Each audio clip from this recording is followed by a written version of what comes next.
on making the gobermouch, which is like the most powerful game in the game. Weapon in the game, okay? So we got the dark steel. We got the orichalcum. If you're wondering how you get the Ragnarok, that actually is through as you progress to the story. So now we're actually on this one, which I'll show you what he looks like. First the skies. And I'll show you where he's located. Sid's back, isn't he?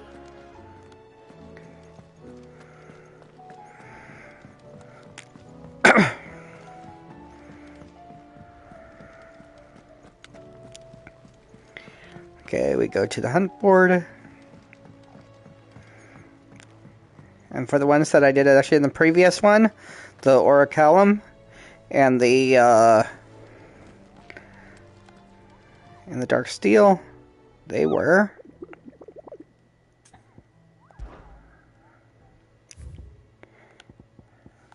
see this one, I believe is where you get your first orichalcum, okay?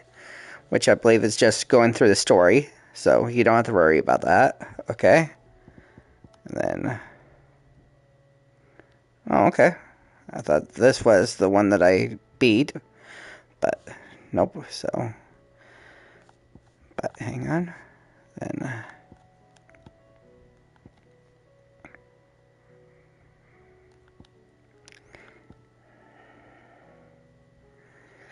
see, then this one right here.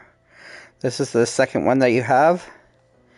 And then the last, which is the trickiest of, wait, hang on. Second, and then there was this one right here is your third. Okay? And then for dark steel, okay, you just have to mostly beat this guy right here, Prince of Death. How you unlock him, if you're wondering actually how to do that, that's tricky. Because what you have to do is first off, you have to complete under new management, both of them, okay? Then after you beat them, okay, then you can talk to Jill, okay? And then after doing that, then you also start actually like the where is it? This one, back to their origin, okay? This one, you'll go through a little of it, you know, and then after like the little battle or whatever, like with icons, then you will, if you go forward, you can, instead of continuing to beat the game, all you have to do is go back to the hideaway. Like this, it'll say, are you sure you want to lose? You'll lose progress, okay? Say yes, okay? So when you say yes, that makes it that you can do this stuff, you know, that actually get actually like what you need to. Otherwise, you will actually have to get all this after you beat the game.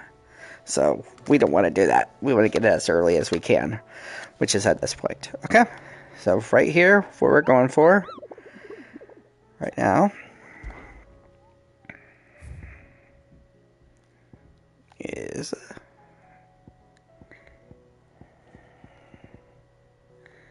where is he? This right here. This is who we're going for. A rogue goblin has been sighted several times in the abandoned village of Eastla. So that's where it is. Presumably drawn by the stores left behind when the villagers departed for reverie. Those said villagers will not be returning. We shall surely seek to reclaim the village for mankind once this is all over. I suggest that we end the goblin's misery now, before he tears the houses down in his search for sustenance. Okay, so that's where we're going. And it's the Isla Wallowweed. Okay, so to do that, we go here. And that is, I think it's over here. Right.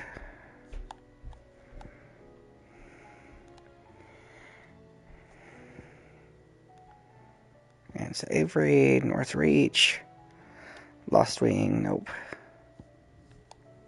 Oh, maybe over here, I think it was. Yeah, right here.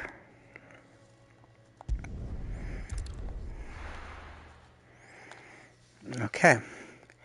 And this is actually in the town. He's in the town.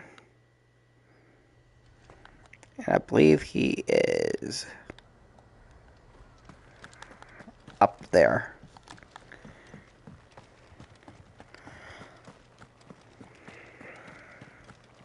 And you unlock this when actually you do the Brotherhood quest. That's when this kind of opens up.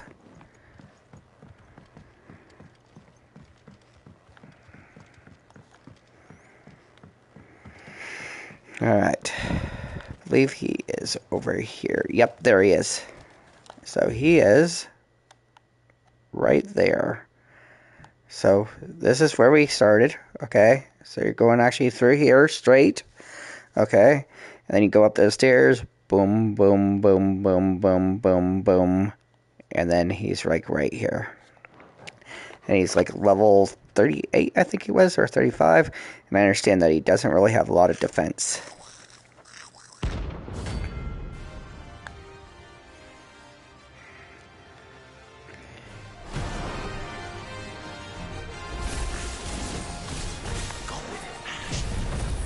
How the hell did he cross the street? Get him! See, look at that. It's already at 38.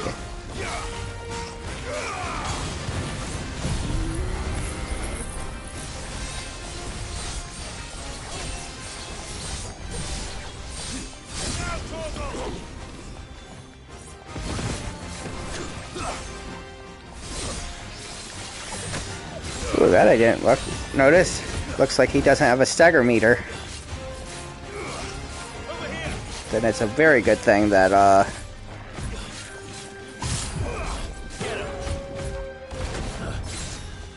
that he doesn't have a stagger.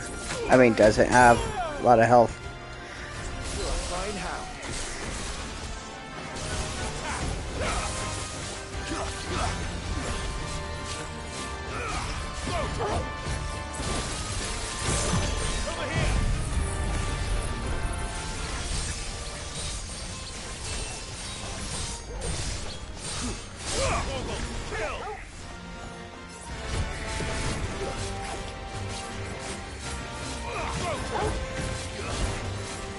Nice, I got him cornered. Whoops, that's not good.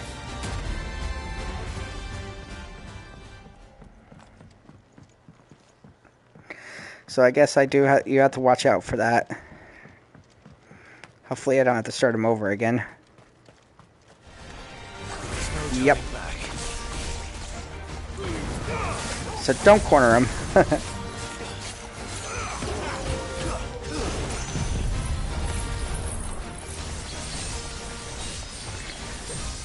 Or at least not where the railings are.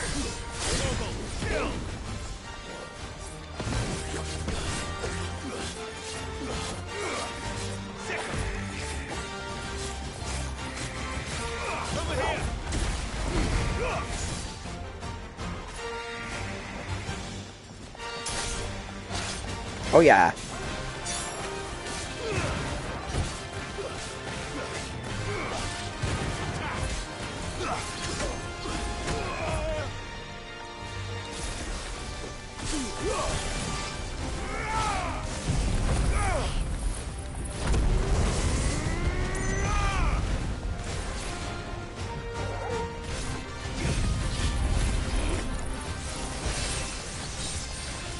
How you like my swing, buddy?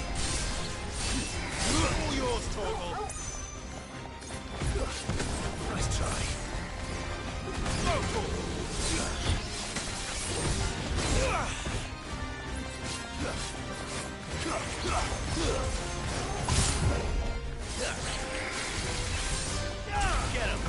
Now, if he goes over those crates, then yeah, go and move out of the way.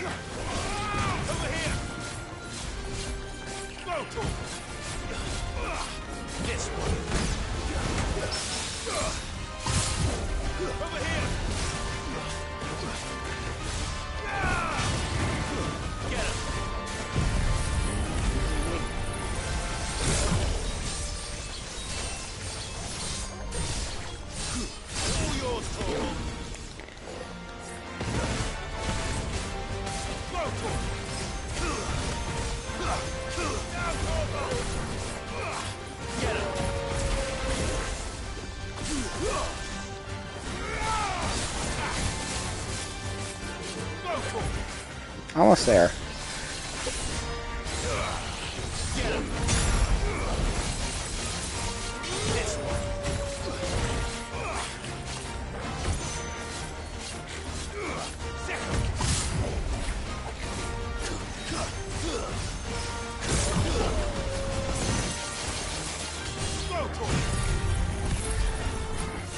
Easy peasy. You're gonna get it now, buddy.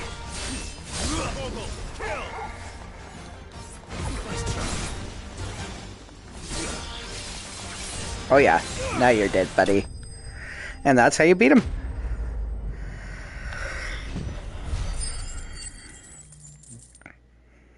Basically, you fought him 1.5 times. Yep, and there's your primitive battle horn. And now, Journey ends here. now get this chest, and now you'll be able to see.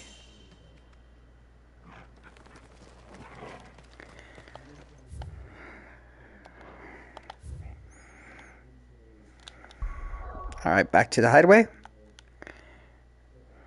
Meow.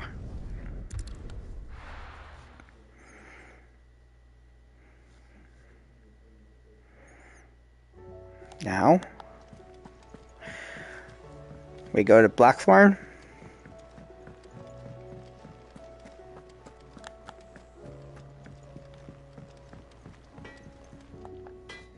What do I owe the honor? The big boa. I'm ready for it, buddy. Craft. See? Now we have it all. Okay, there we are. Right there. No scratches, right? And? Half past twilight. Trophy earned.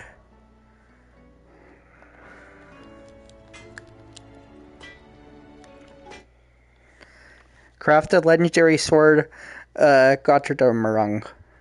See? Now, and that's the best sword in the game. Best weapon. So let's test it out on something. Let's go with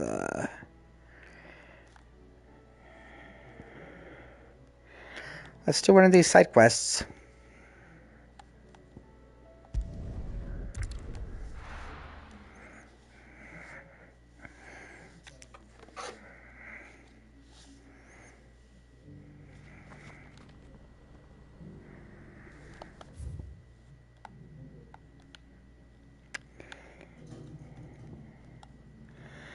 Take that out and go right here. Ooh, 2 quests right here and there, okay?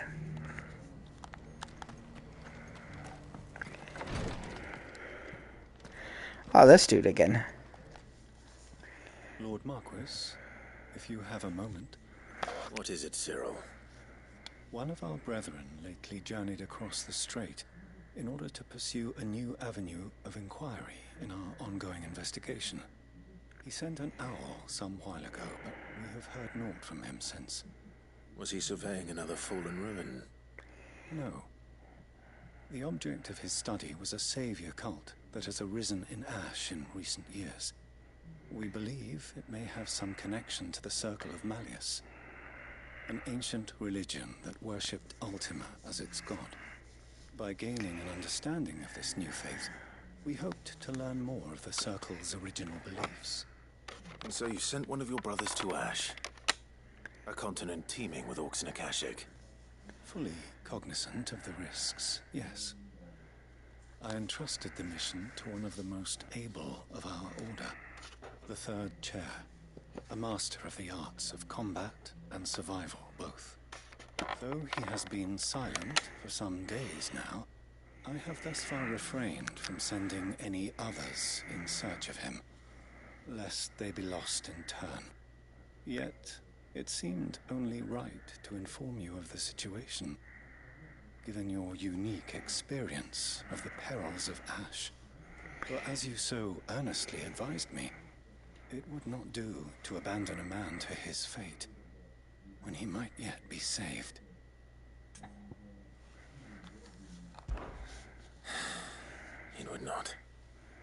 But Ash is a big place.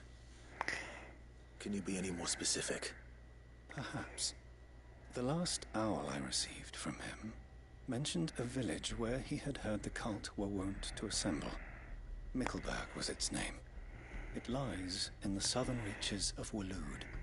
If aught ill befell him, I expect it did so there. Right. I'll see what I can do. You Okay. are much too kind, my lord. Go then, with my hopes, and may the firebird's flame ever burn in your heart.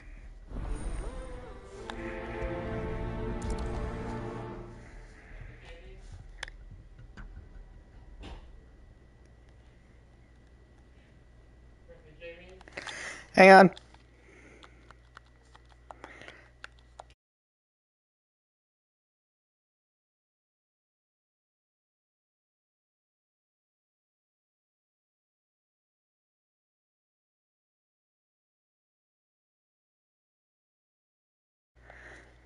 All right. So then, Toggle, how do you feel about a trip to Ash? We have a third chair to find. Okay.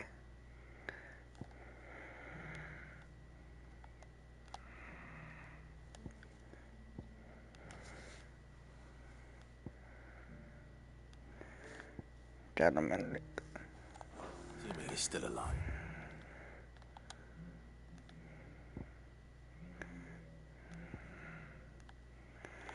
Ooh, lines in the sand. Okay. But we need...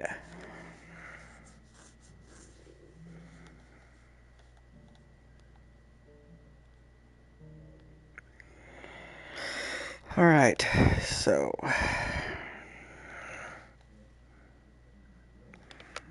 we want Mickleburg.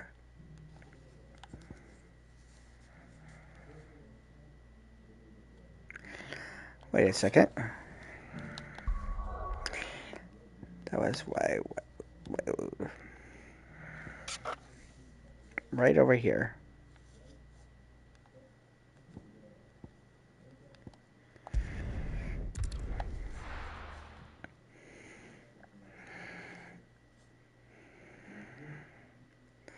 Oh, I can't wait to try out the new weapon. Okay, so it's like right here.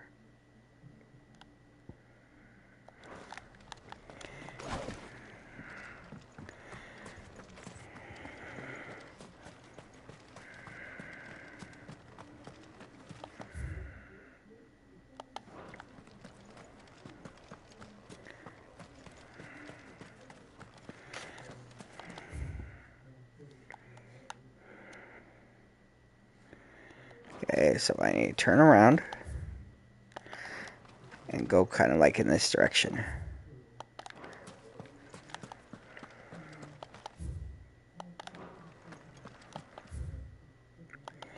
Now I turn right, and here we go.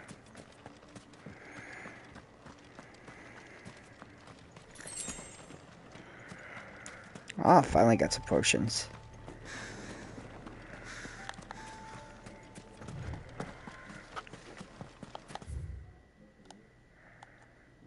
Yep.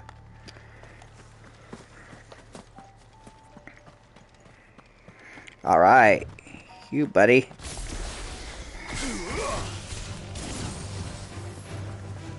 Let darkness fall! Over here! Go,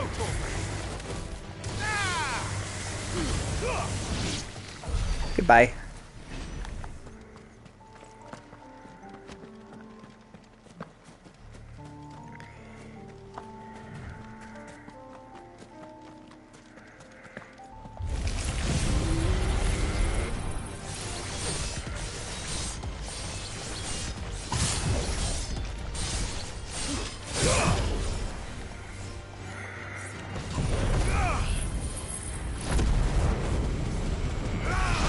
Goodbye.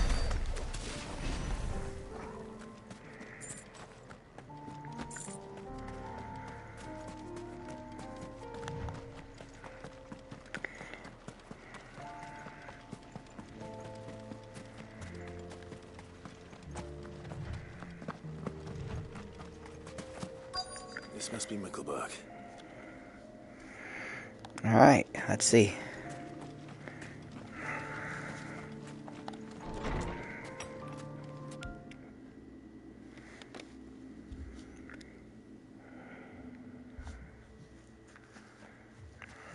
These people aren't turned. And the village seems safe enough at least.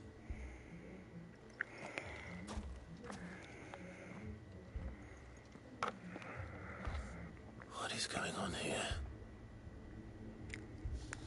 Ah, did you too heed the call? Heed the call? No, I came here looking for someone. To be honest, I wasn't sure I'd find him here. Let alone all of you. Is that so? What are you doing here? Is this where you live? It is my home.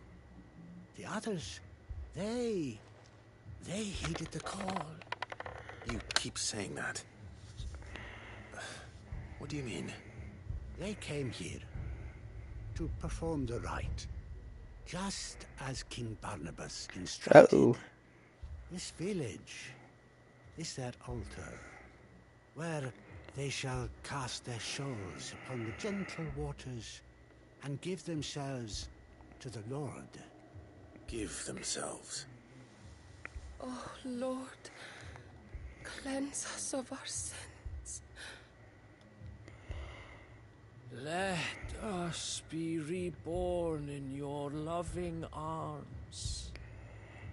Free us from the torment of this mortal realm. They want to be saved. Forgive me. But did another foreigner, like me, come here? He was probably wearing a cowl. You mean the traveler from Stone? Yes. He's staying at my house, toward the rear of the village. Thank you. If you don't mind, I'll go and greet him. They seek the same salvation Barnabas did. At least the third chair is still alive. Let's go and find him. Okay. Where is he? Or determined alive.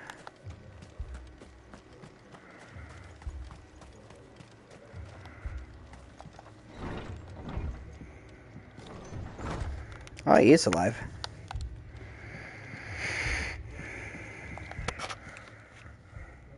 Excuse me. Are you with the Undying? I am. And so it would appear, are you? Lord Rosfield, if I am not mistaken. That's right. And you must be the third chair. I am. Cyril was worried for your safety. He sent me to find you. Then I must apologize. I did not mean to trouble the bearer of the burning quill, much less you, my Lord Marquis. He said that you had failed to report. Is there a reason for that? I came here to study the followers of this new faith. But the more I learned of them, the more my own faith began to falter. You have seen them at their prayers, have you not? Ooh. They devote themselves to the veneration of their Lord with a fervor I have never seen before.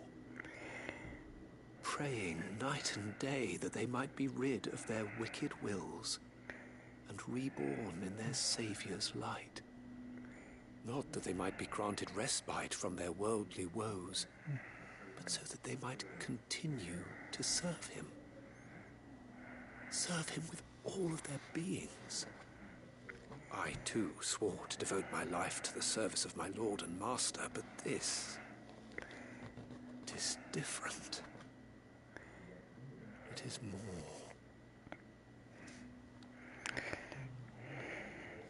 And so I would see it through to the end. See these people safe, that they might achieve their dream. that they might do their duty to their lord. Even if it should keep me from doing my duty to mine. You do understand what their dream is, don't you? I do, my lord. They would cast aside their wills and become a casual. I know that it may be hard to believe, but to these people, that is the very essence of salvation. Forgive me, my lord, but I must remain here. If you are to return to Master Cyril, I would consider it a great... Did you hear that, my lord? Something is happening. I'll go and find out what. Stay here.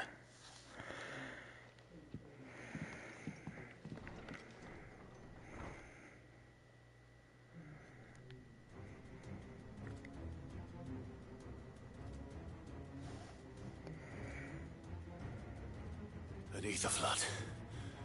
Oh no. There must be something I can do.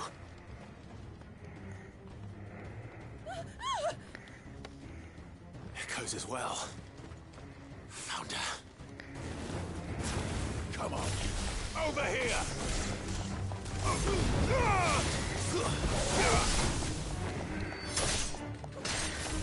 Nice.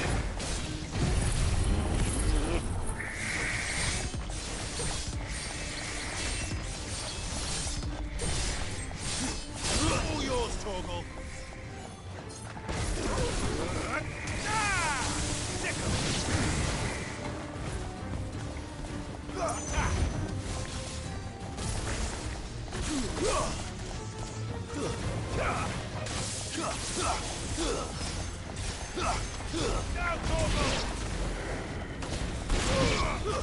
Nice.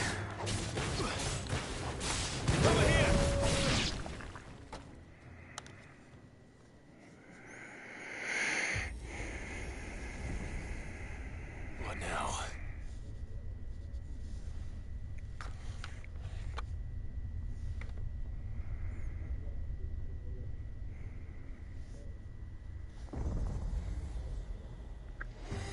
Oh boy.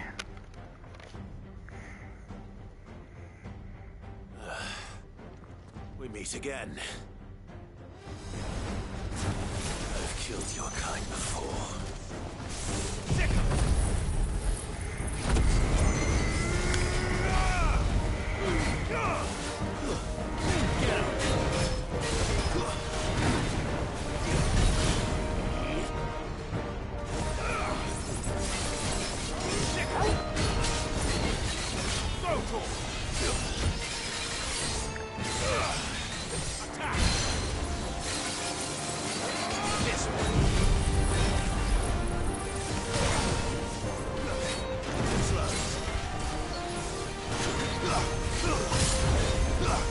All yours, Torgal.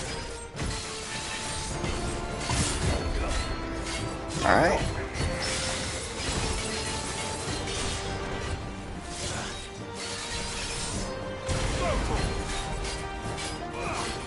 Get him.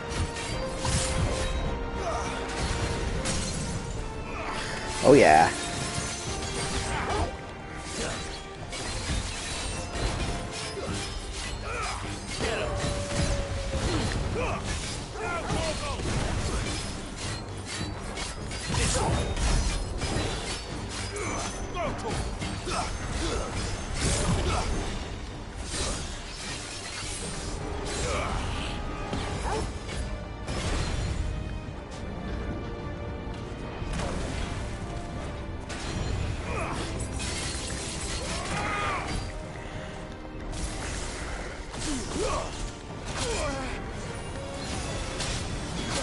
Ouch.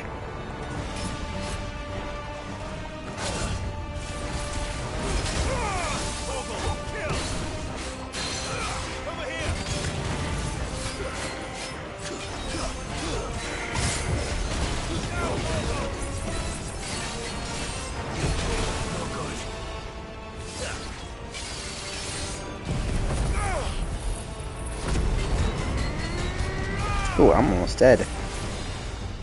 Needed that. Nice try. Give me the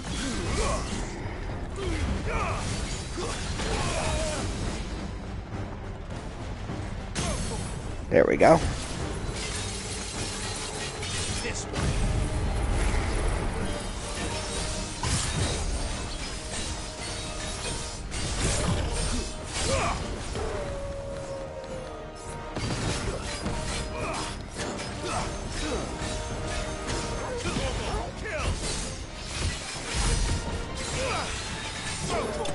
Oh yeah.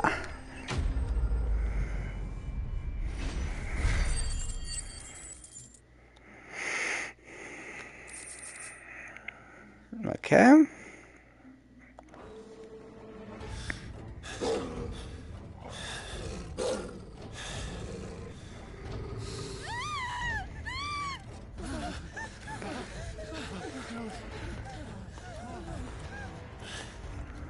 Damn it. Ooh.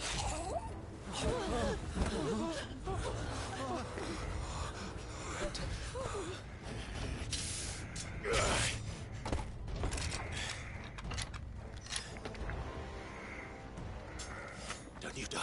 Come on, speak to me. I had to save them, that they might have a chance to find true salvation. By devoting themselves to the service of their Lord. Just as I did, when the Undying plucked me from the gutter and gave me a cause to believe in.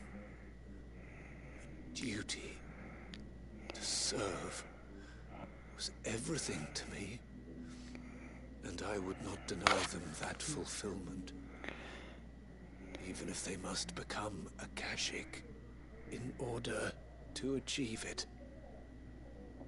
Forgive me, my Lord Marquis. I did not mean to trouble you with this. My findings. Could you deliver them to Master Cyril for me? Of course. Your duty will be done.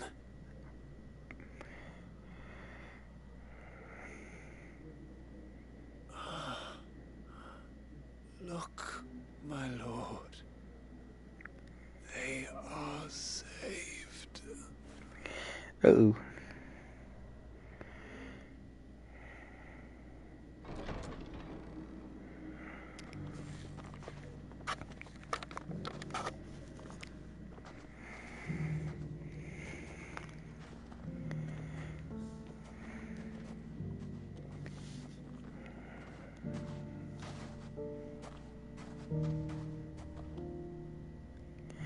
More like zombies.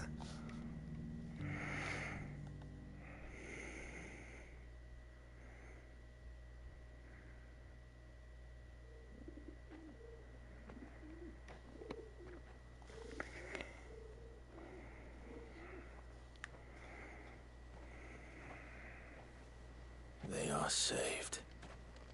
Found her. I should get this report to Cyril. Okay.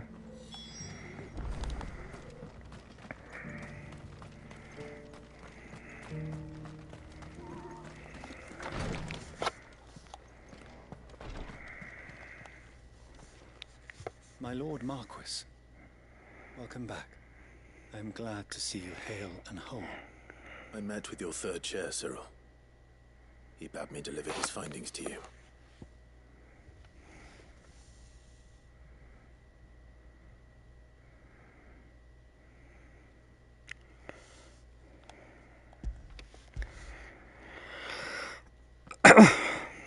Thank you, my lord. He remained in Ash? He died protecting the villagers from an echo. I buried him in Mickelberg. I'm sorry that I couldn't save him. If you could not save him, no one could. The villagers, they were believers in this savior cult. They prayed to their god that they might be unburdened of their wills. Then an ether flood came, and their wish was granted. Your brother sacrificed himself that they might live. Even knowing that life was death by another name. Then he perished defending liberty. A hero's end. For the right to choose how one dies is no less sacred than the right to choose how one lives. Sid would agree. He wanted to build a world where people could die on their own terms. A noble ambition. To die for one's cause is the most perfect expression of one's faith. It matters not how misguided others might judge one's decision to be. Only that the decision is one's own. See? We live according to the teachings of our order. We believe in them. We protect them. And yes, we die for them. For better or worse, that is our creed.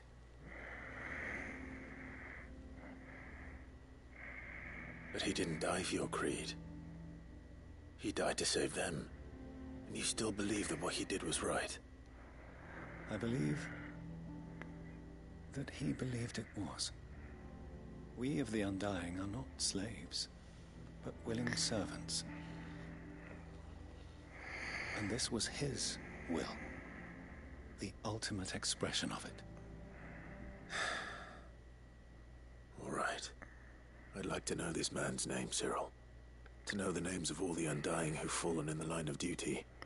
They died serving my house. It's only right that I remember them.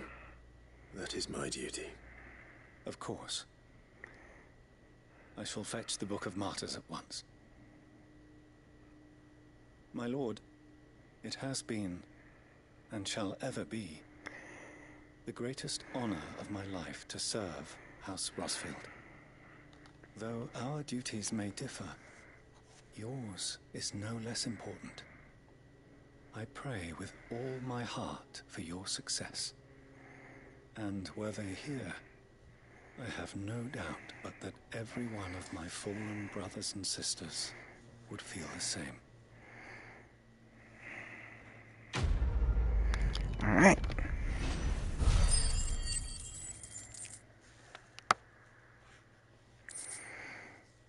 Ooh. And there, if you actually need another Orichalum, you can do this side quest right here. So.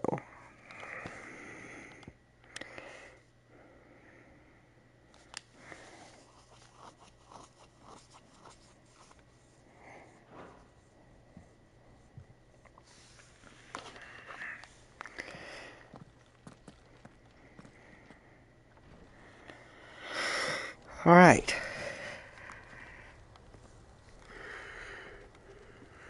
So now, let's do that line in the sand one. That was pretty cool.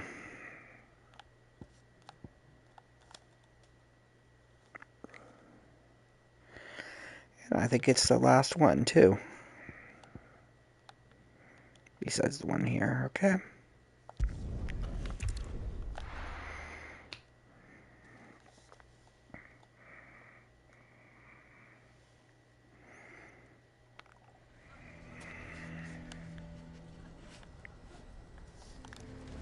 Why the hell would Victor take the bear?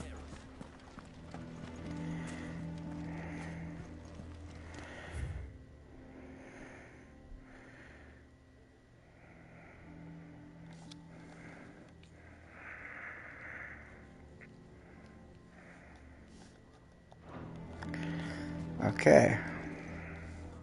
Here to help me pack? Thanks, but I'll be traveling light. I'm almost finished already, in fact. You're really going to go through with this, then? I am. But before I go, there is one small issue I'd like your assistance with. Well, two, in fact. If it's within my power to help you, I will. It's the children. I refuse to let them share in my disgrace. And if I leave them here, they surely will. Our friendship would see them ostracized forever. But I can't take them with me either. I can think of only one place where they are certain to be safe and provided for and loved. The hideaway. Of course. The children would be more than welcome. Thank you, Clive. I will not forget this. Lubor, are you still here? What is it, Ferda? You look pale. There's been a flood in the Velcroy, a damn big one. The League of Outlaws encampment was completely submerged in ether. What? Every last one of the bastards has turned, and they're headed this way. Bandits are one thing, but Akashic bandits are quite another. The town guard won't stand a chance against them. We need to evacuate. There's no time to lose. Ferda, gather the men. The Akashic may strike at any moment. We must make ready to cover the townspeople's escape. Well, what are you waiting for? Yes, my lord. Clive, change of plan. The children stay with me for now. I need you to find Conrad and Natalie. Tell them to prepare for a full and immediate evacuation. Understood. I'll do what I can to convince everyone else. Good luck. All right.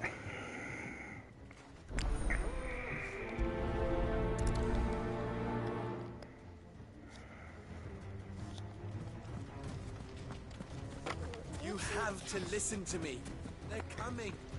You need to. Why do they always have to make such a...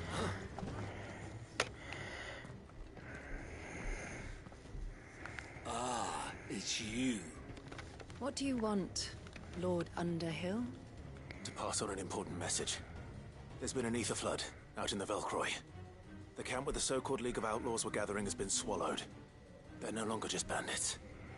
They're Akashic now, and they could be here at any moment. You need to begin preparing for a full-scale evacuation right away. Oh, do we? And who was it who gave you this disturbing news, might I ask? Lubor, perhaps? The man spreading the same poison out in the square as we speak. You may believe his lies, my lord, but we know better. But why would he lie about something like this? Some twisted attempt at revenge, perhaps. If he had not been unmasked, he may well have been elected our leader. A great honor for one of his kind. One he might well feel aggrieved at having been denied. Lord Underhill, forgive me, but it has become all too evident where your sympathies lie. Lubor cannot be trusted, and neither, therefore, can you. You may not trust me, but for the sake of your people, ask yourselves if there is any chance that this is true. There isn't. You can be certain of that. Now be off with you. You're making a mistake. It's no use. They're not going to listen to me. We'll just have to do what we can without them. I should speak to Lord Ferda.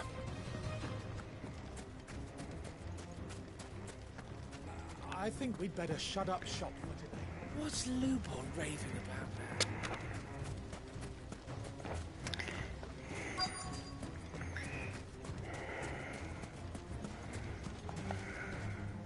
Lord Ferda. Sid, what's wrong? I went to warn Conrad and Natalie about the Akashic, but they wouldn't listen.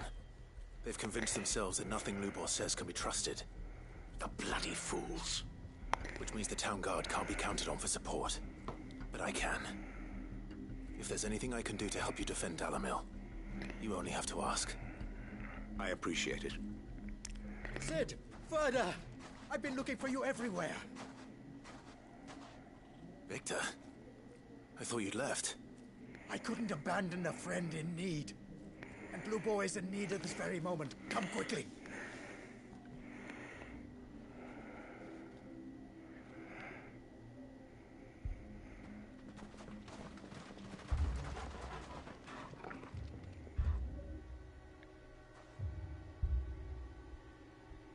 You have to believe me. The Akashic are coming. They don't eat, they don't sleep, they don't tire, and they don't care who they kill. They're unlike anything that's come before. There won't be no parley, no mercy granted! We may have saved the town once, but this is different. I do not ask that you forgive me, but please believe me. If you do not run, you will die.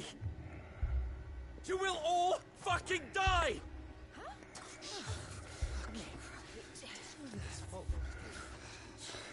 You'd like that, wouldn't you, bearer? Yeah, with us out of the way, your kind will be free to claim Dalamil for yourselves. You should run! Run, bearer! Yeah, run! Far, far away! Run! Just go! Yeah. Yeah. Yes. Go on, then. Just go. Lubor. Wait. Someone's coming.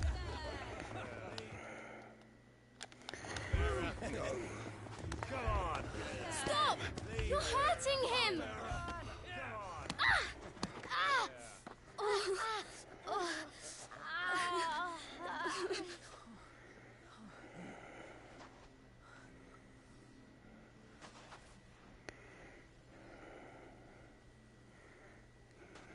What did Lubor ever do to you? He solves all your stupid problems, and he keeps all of you safe. You know there's nothing he wouldn't do for this town. Who was it who made that cleaver you use every day, Conrad? And what about your counting table, Natalie? Who fixed that? Whose men make sure the streets are clean so all your boots don't get dirty? Who spends all day, every day making sure things run smoothly around here? And none of you ever say thank you. Ever. But did Lubor ever complain? Well, does he ever stop smiling? He keeps this whole place going. And you act like he doesn't even exist.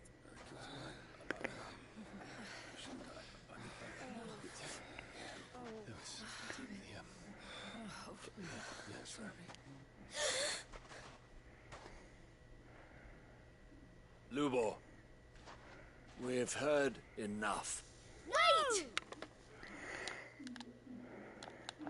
We will not run.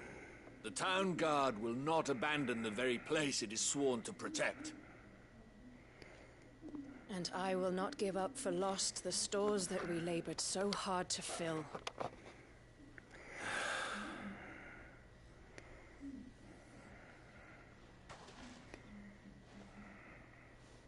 So tell us, how do you propose we deal with these Akashic of yours?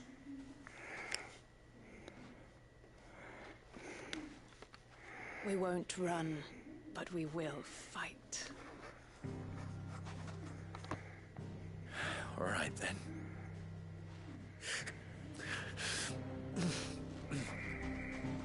Fine.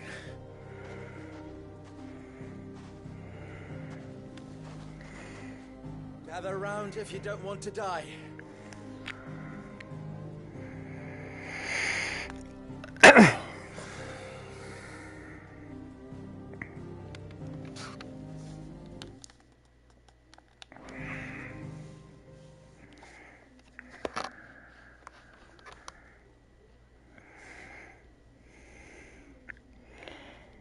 Allow me to explain the situation.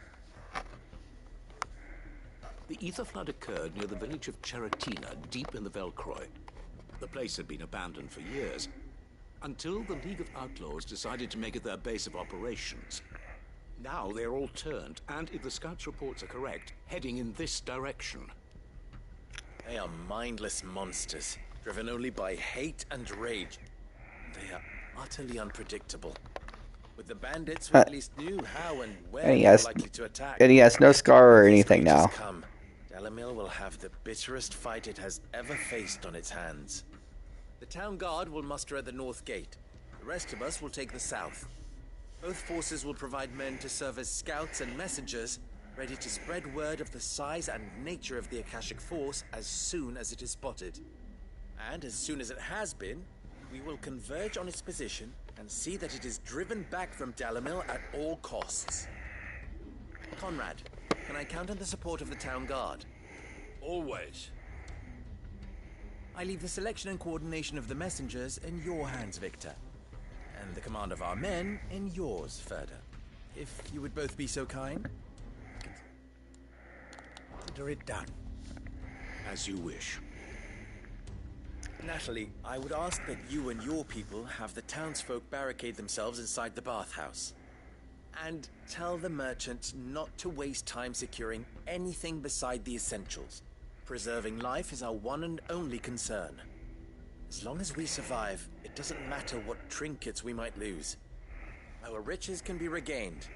And if anyone doubts that, let it be known that the Briar's Kiss stands ready to cover any losses. Very well. I shall tell them.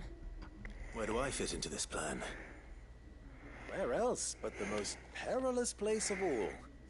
I would like you to travel to the home of our erstwhile League of Outlaws, Cheratina itself.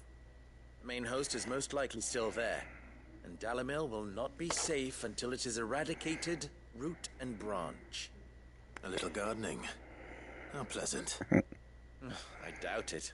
I have a feeling these weeds will be particularly stubborn. Luckily, so am I. So you are. All right then, we all know what we have to do. Now it's simply a matter of doing it. For Dalamil.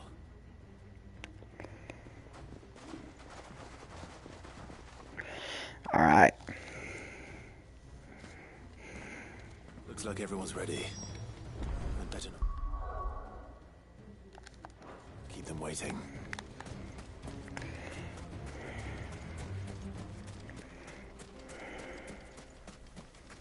Good. That will keep some of them out. Any man sighting an Akashic is to raise the alarm immediately. The messengers will soon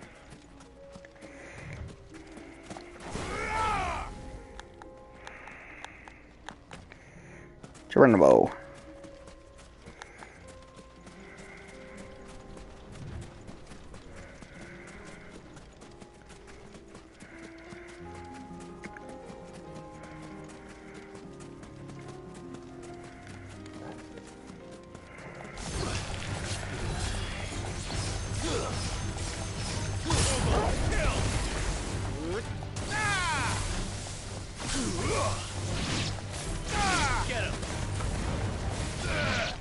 Goodbye.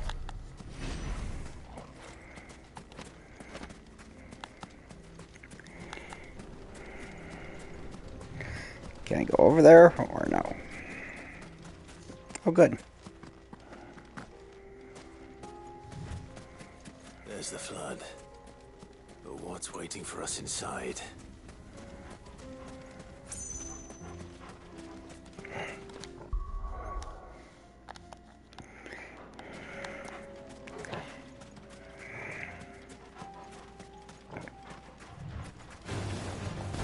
Hello.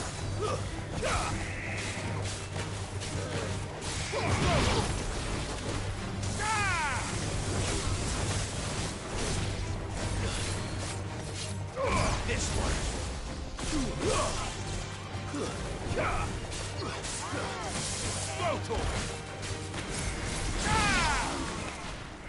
Goodbye.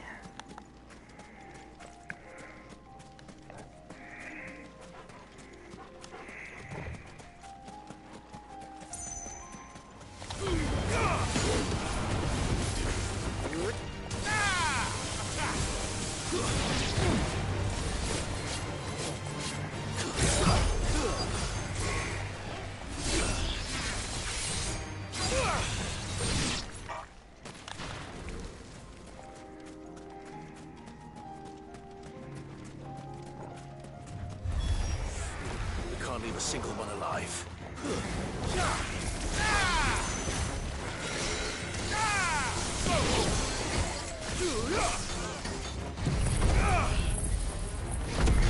Oh yeah. Get him.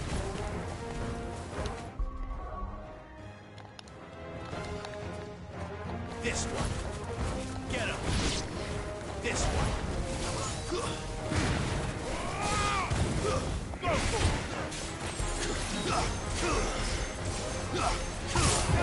it. Goodbye.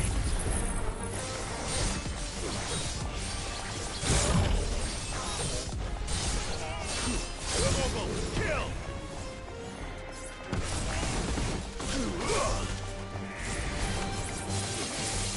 Over here. This one. Go for it.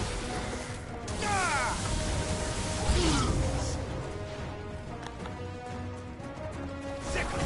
And another. This one.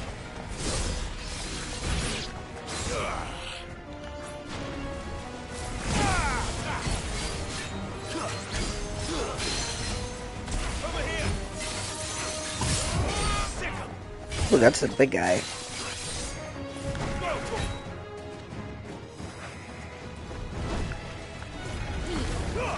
Mogul. Kill. Get him. Alright, you and I, buddy.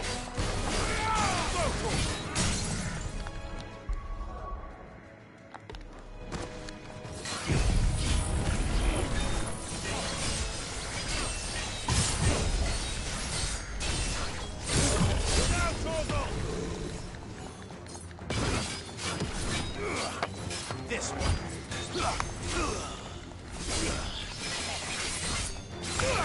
Oh yeah.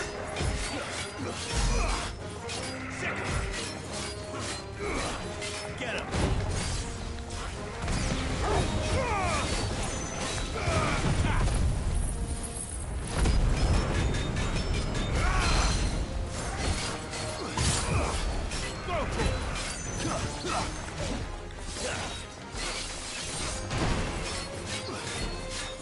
This one. Have fun, buddy. And you're dead.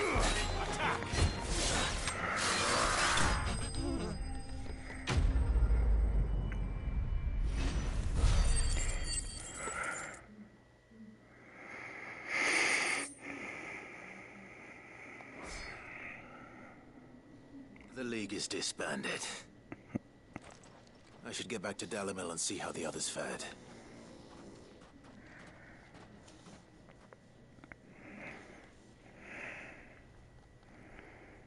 Alright.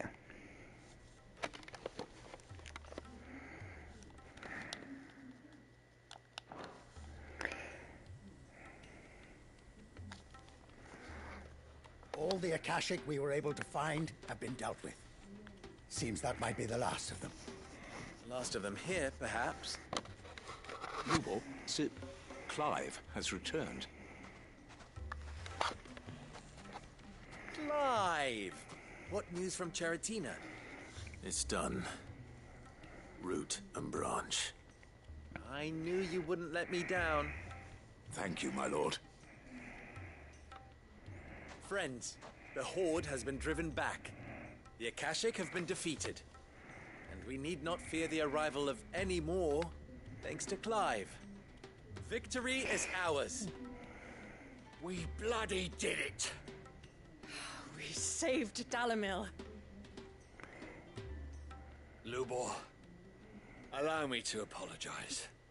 After all you have done for this town, we should never have doubted you. But we did.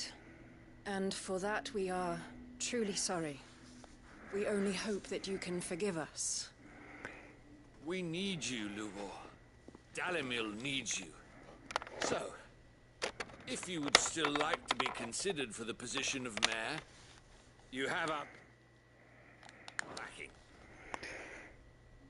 You do remember that I'm a bearer, don't you? We do. But that is not a stain on your character. It is a stain on ours. We thought only of what we perceived bearers to be, not what you truly are. The man who saved Dalimil twice over. I see.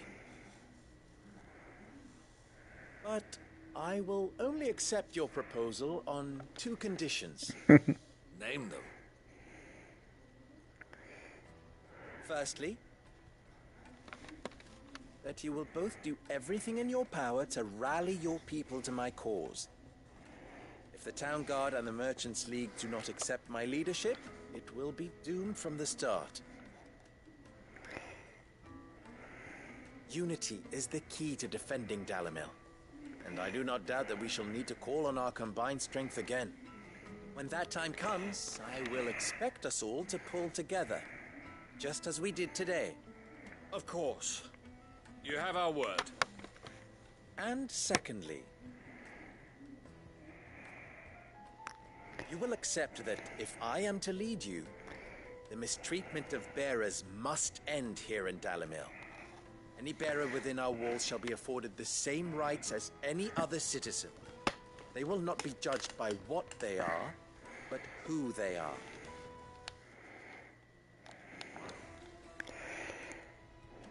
As we failed to do, and came so close to losing everything. We agree to your conditions. And we have only one in return. That you continue to work for the good of Dalimil, as you always have. Condition accepted. Well then, it seems my mayorship is all but confirmed. Do I get some sort of special hat?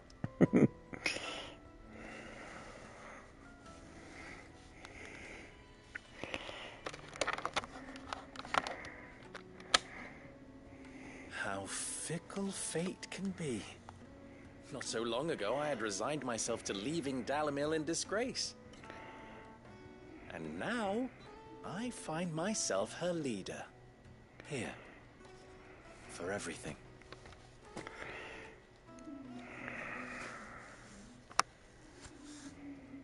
Lubor. About the children. Fear not. You are, of course, relieved of your responsibility. I would sooner face another horde of Akashic than see them brought up as outlaws. I'll make sure they're safe here. I don't doubt that you will.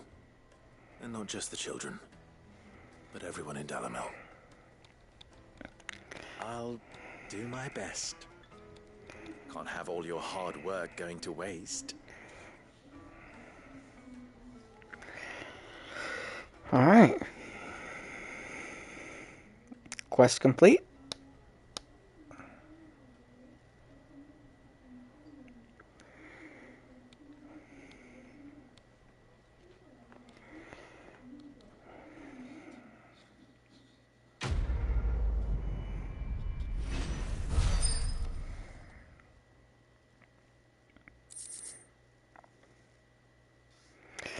Okay.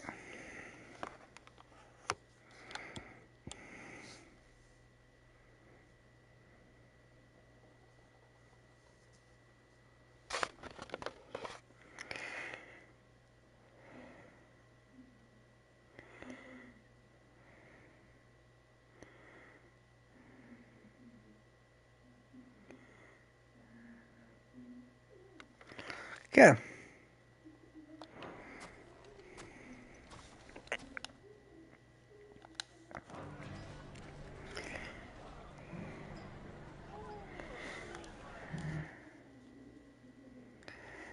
Oh, 6 signboards, okay.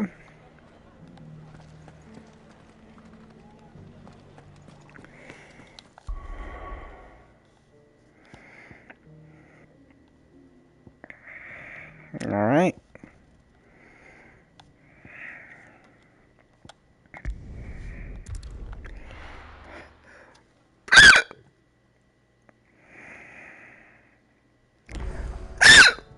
Hiccups. Let's see what this guy has. Sid, I was wondering if you could help me. It depends what with. A bearer. Recently freed from his bonds, is keen to join the Curse Breakers. As you know, the work we do is not easy, which is why we test every volunteer's suitability. I was hoping you could oversee this one's evaluation. I don't mind, but why this one? Because he wants to be a scout. Our ranks are filled with men and women capable of breaking chains and putting slavers to the sword. But scouting, we're few with the nose for that, which is why we still rely so heavily on Gav. And since he accompanies you on so many of your missions, I thought you might be better placed to recognize the traits in him that we should look for in those who'd fill his boots. Sounds reasonable. So you're happy to oversee the boys' test, then? One can never have too many scouts. Truer words, Sid. I'll let the initiate know that you'll be attending his trial, and that he is to proceed directly to Northreach in readiness. No time like the present, eh? No time like the present. I'll await you there. Okay.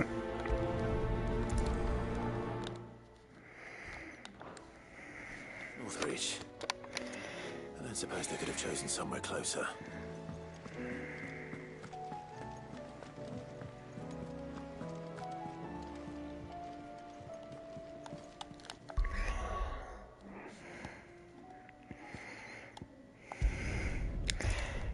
Northreach it is.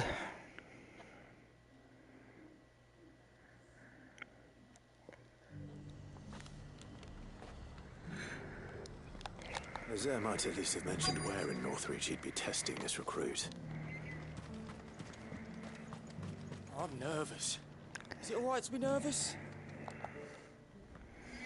Well met, Sid. This is the initiate. Ember, present yourself. At your service, Master.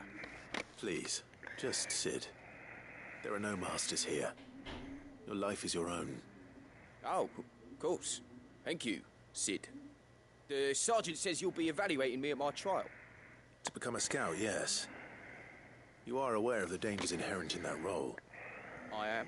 But I swore I'd face them. Just like the man who saved my life. Who would that be?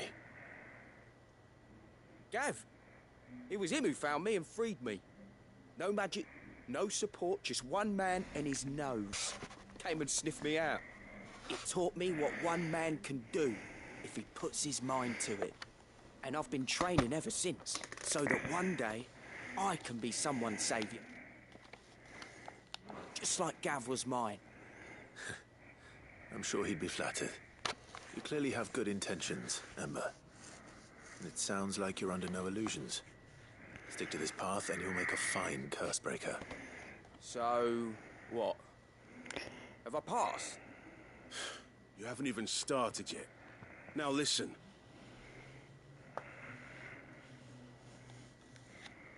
Not far from here is an Imperial lookout, Eastwatch. The guards there record all their sightings in a logbook. You are to find it and bring it here. And bring it here, right. Anything else? No. Sneaking into a heavily guarded Imperial outpost and stealing the logbook would be quite sufficient. You'll need to assess the situation, determine a point of entry, create a distraction and effect an escape, all without being discovered and thrown into an Imperial oubliette. Ember, Gav isn't our best scout because he can do everything. It's essential that you know your limits. Know my limits, right. I won't let you down.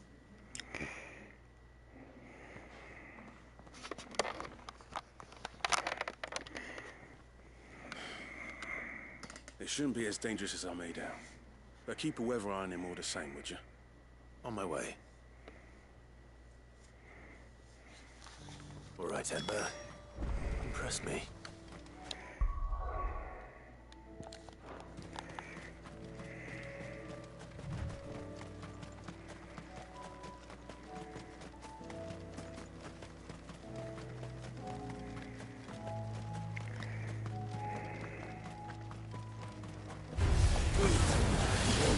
Goodbye.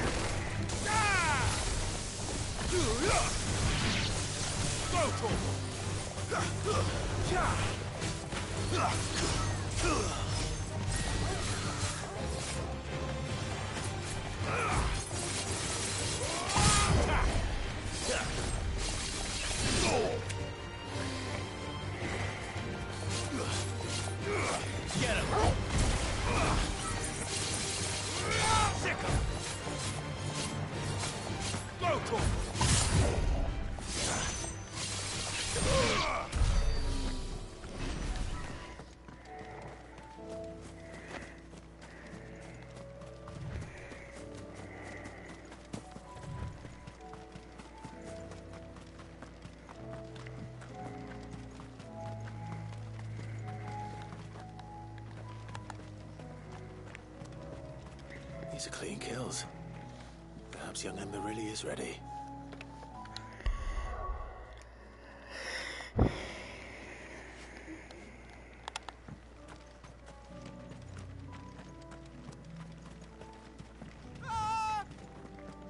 Or maybe not.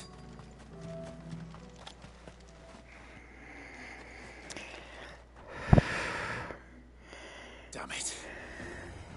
Ember, draw your sword! I can't!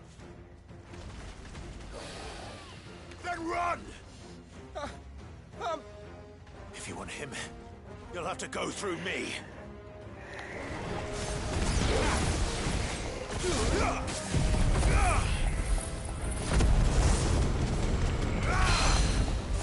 Oh yeah.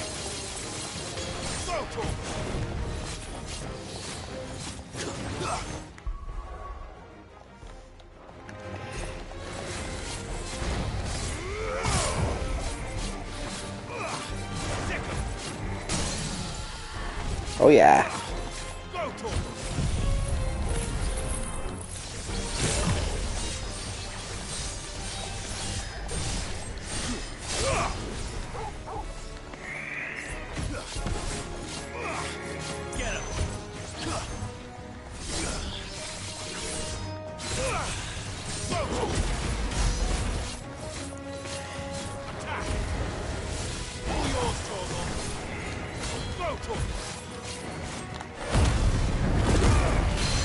Now you're in trouble, buddy.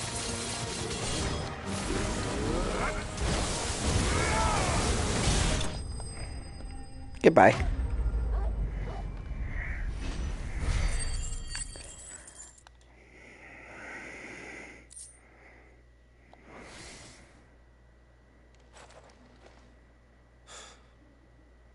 Ember, are you...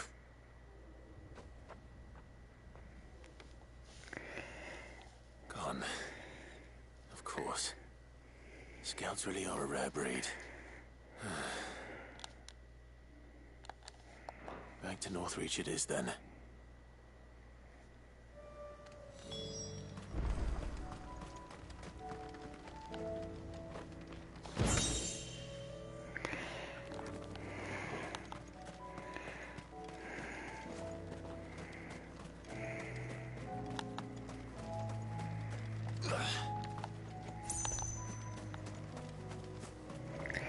Okay.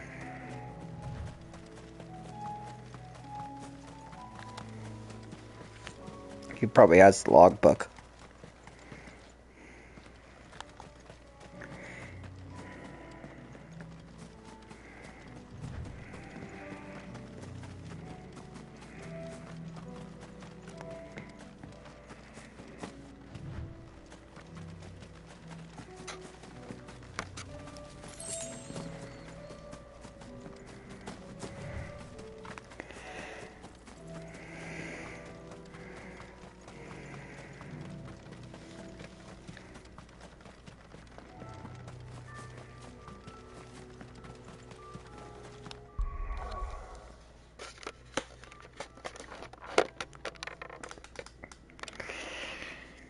All right.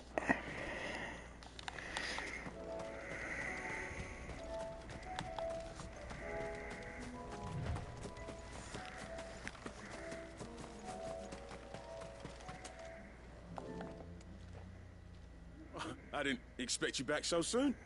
Where is Ember? How did he fare? I thought I'd find him with you. He must have fled.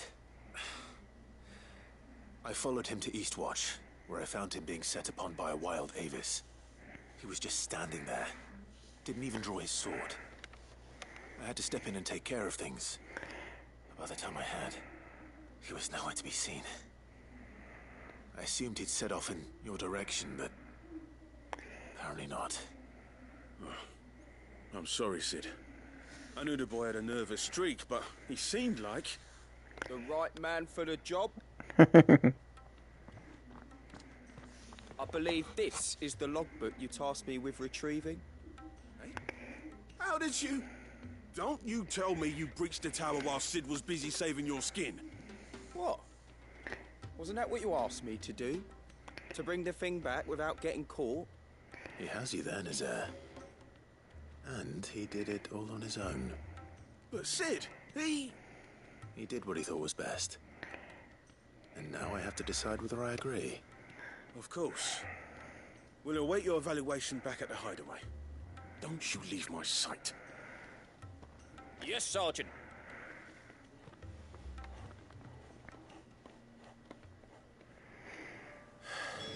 This won't be an easy decision.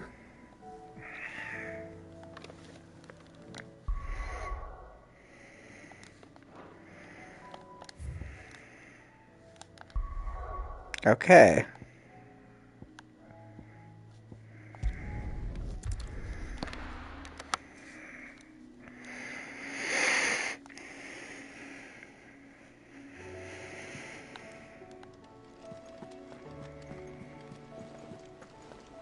There's something about it. You should have seen him. The thing didn't stand a chance. Welcome back, Sid. Welcome back, Sid. Yes. Welcome back. Trip wasn't too much of a pain in the arse, I hope. Truth be told, it was me who suggested roping you in to help with the trial. But from what I hear, things didn't go quite as planned. No, they most certainly did not.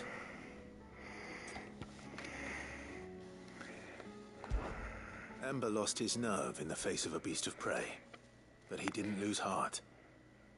He pressed on, and he achieved his aim. And is that not what we ask of our scouts? Indeed it is. Thank you for your honest appraisal, Sid. The fact remains, however, that Ember will not always have a battle-hardened warrior on hand to pluck him from the jaws of peril. All I have gleaned from this trial is that without someone watching his back, Ember is little more than a liability. Wait, Sergeant. Ember still has much to learn, it's true. And this time he was found wanting. But I'd say he's due a second chance, nonetheless. After all, he did do as you asked. With a bit of hard work, any hand can be made to hold a blade, and any mind can conquer its fears. But a scout's nose is different. You've either got one, or you ain't. And by sniffing out that lock, young Ember here has shown he has a conch and a half. Wouldn't do to waste it now, would it? Fine. One more chance. I'll do whatever you ask. I'll spend my days and nights in the pit if I have to. I'll show you. Just you wait. Daft as a brush, that one. But his heart's in the right place. Just like someone else we know. And if you ask me, we've been leaning on him for far too long. That time the curse breakers took some of the weight off his shoulders, I reckon. Good. Right. Just don't tell Gav I said so, will you? I won't have him thinking he's been hard done by. Next thing you know, he'll be asking for a day off. Chance would be a fine thing. Back to work. Forgive me, Sid. This did not play out as I expected. Things really do these days. But that's why we need men like Ember more than ever. Men who can make the best out of a bad situation. Remember that. I will, Sid. Thank you. All right.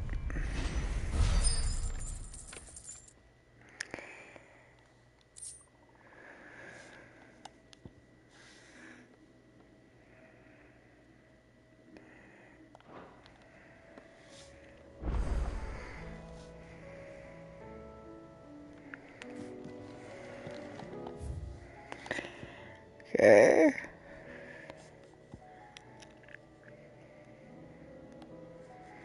I've got a lot in here.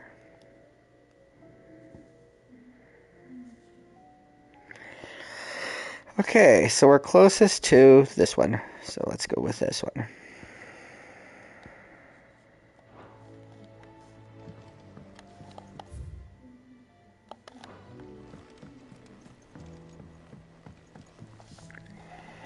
Sid, do you have a moment? By all means. It's my old master. Seems there's no escaping her. She found some way to send me a letter. And something else. Records from a Waluda prison. Seems they were keeping a lot of bearers there. How did she come by such a thing? Finding bearers always was her strong point. And it seems the cells of Balmung Dark are full of them. Foreign captives, the masterless. Bearers no one would miss. And even better for her, bearers with no one to look after them. When ether started lapping at the walls, the jailers fled. Leaving the bearers to be liberated by whoever happened to come along next. Sid, I'd like to believe that I've earned your trust by now. And while I'm well aware that you've forbidden Cursebreakers from traveling to Waloed, I can't let those bearers die in their cells. I'd rather risk shipwreck on the Shadow Coast than leave them to starve. We'll be needing the Enterprise if we're going to navigate the Narrow. Does that mean... I'm making an exception, but we travel together. And we stay no longer than we have to. Ash is an inhospitable place at the best of times. We save as many as we can, and we leave. Thank you, Sid. There was a name in the prison register. A name from my past. Chadwick. Another of my former master's protégés. A gifted soldier, and the closest thing I had to family. The thought of him held captive in that place. He must be very important to you. He was. Is. Then we find him. The entrance to the prison lies in the shadow of Ravenwit Walls, just beyond the portcullis. We should head there as quickly as we can. I only pray there are still bearers alive to save. As do I, Doris. All right.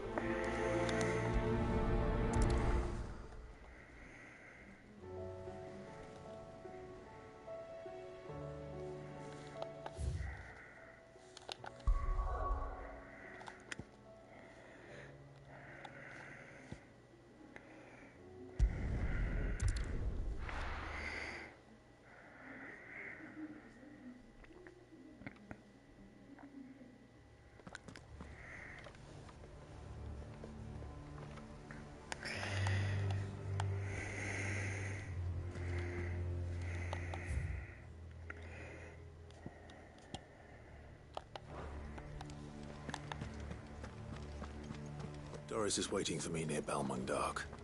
The longer she's out in the open, the more likely she is to be found by a Kashyyyk. I need to hurry. You mean like those guys?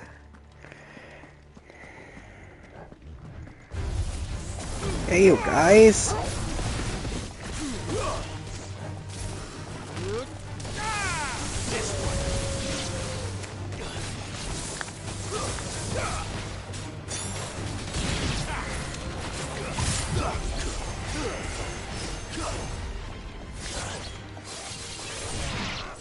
Goodbye.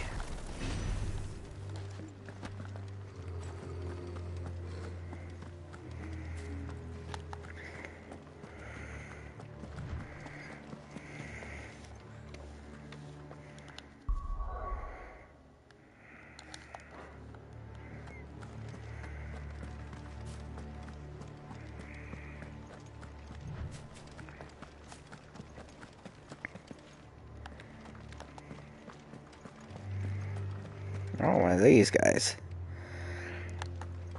Make sure he doesn't get in the way.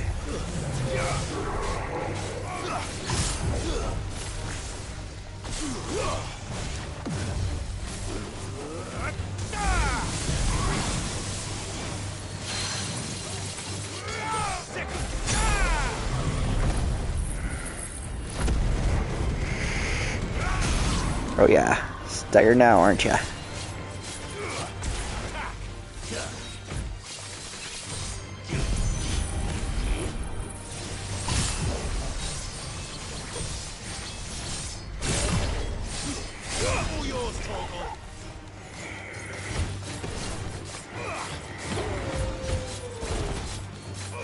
This one.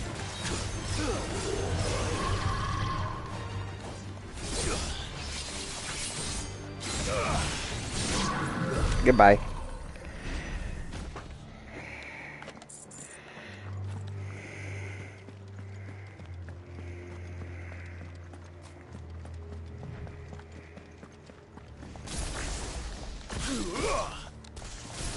Time to fight.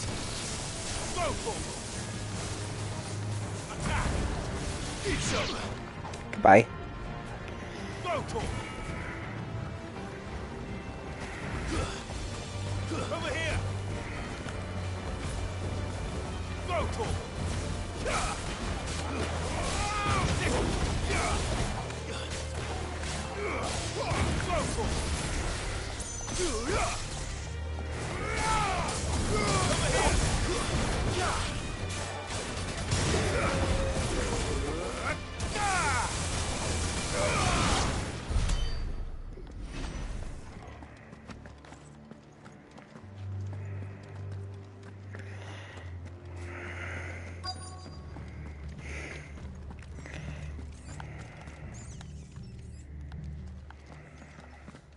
Oh, this one. The I want. guards, I take it. None manning the gates, no. It's a different story inside, though. The corridors are crawling with Akashic. Most likely guards left behind when the wardens ran. If Chadwick was being held here, I worry that he may already be.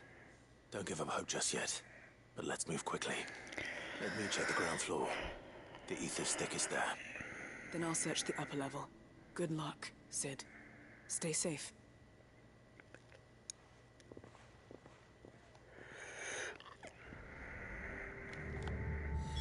Just how bad are the floods inside the walls? Bad enough to turn a bearer? I hope not. We're risking a lot just being here. Better keep my eyes open for signs of life.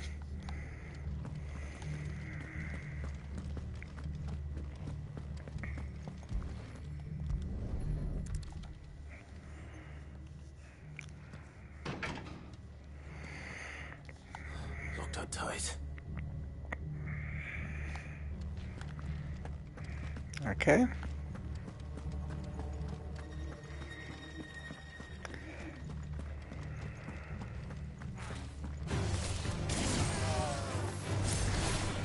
Hello, creepy.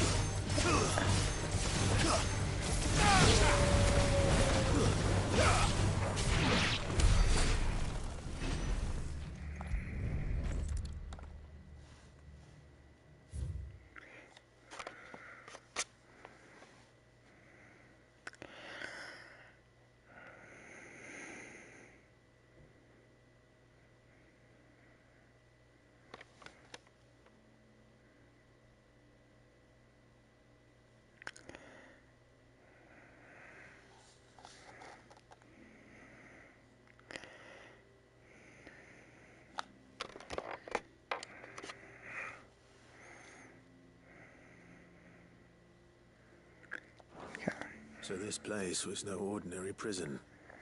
And I doubt they'll have taken the creature with them when they fled.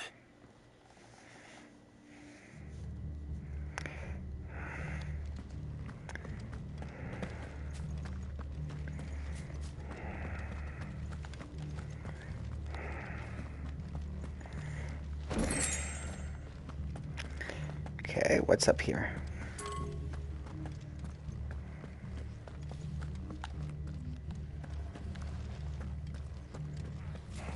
Hmm.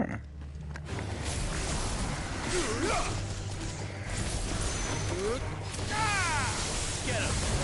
It's over! Sick him! Attack! This way!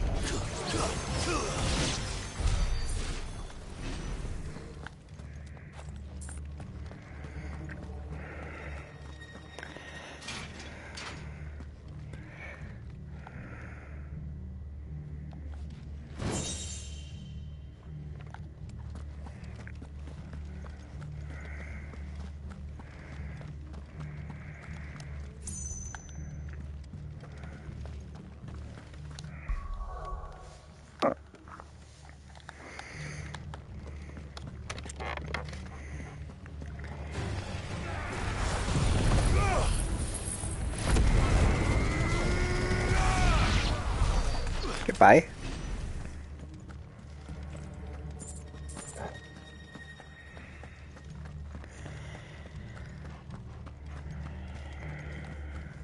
No sign of any bearers yet.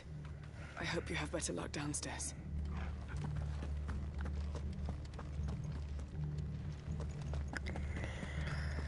Okay.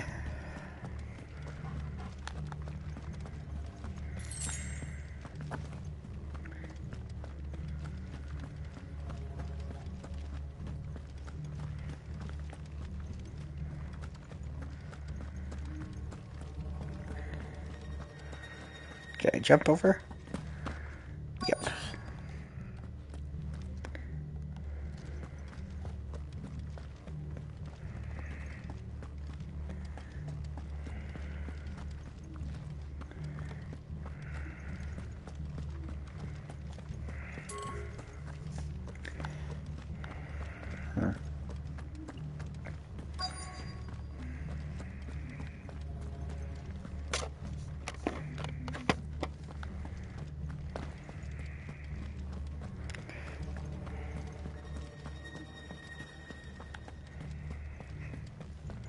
There's gotta be something that's missing.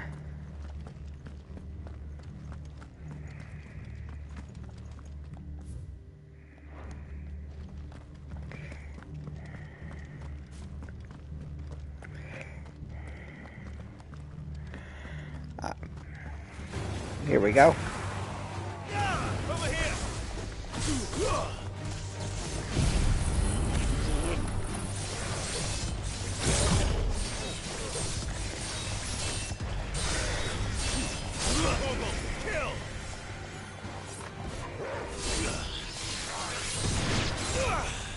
This one. Get him! Now, Corvo!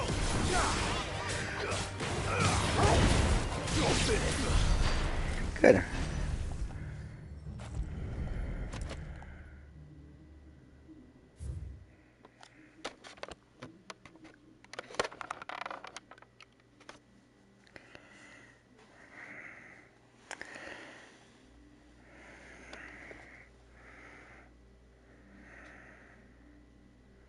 This be.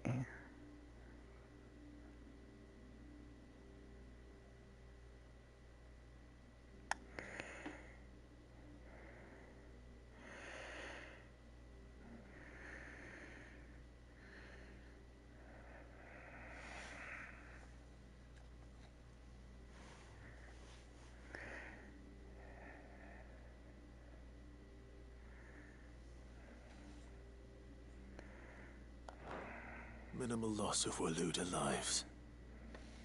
And what happens when they run out of bearers?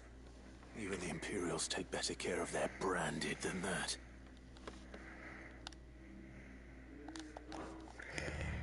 Okay.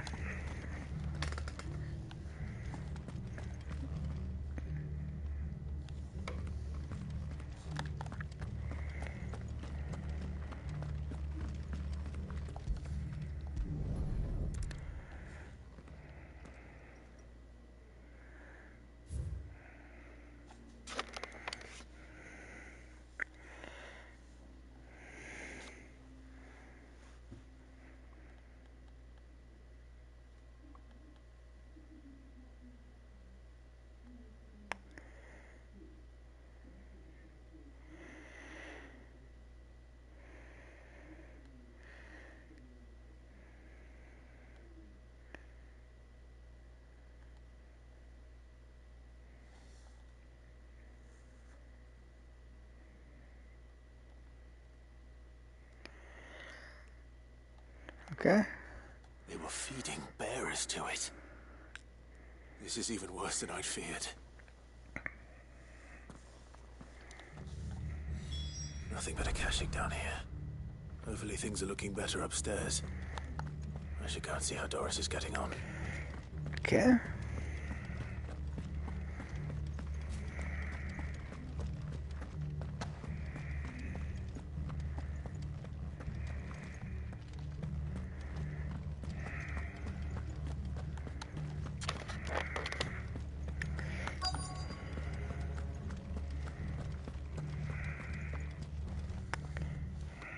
dark downstairs.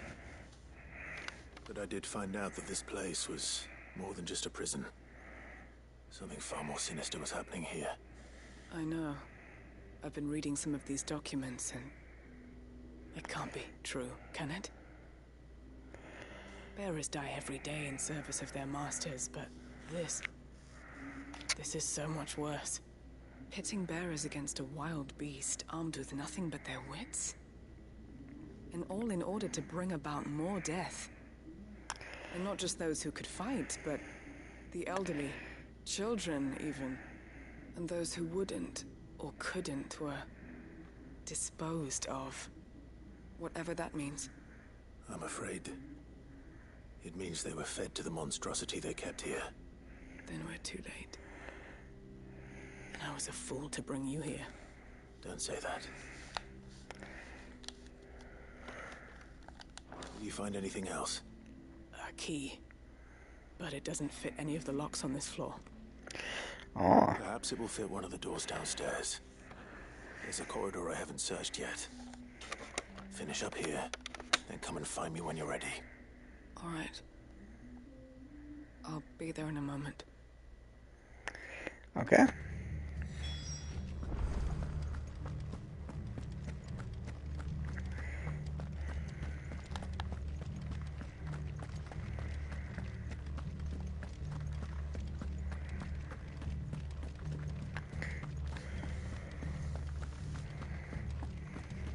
Oh, yeah.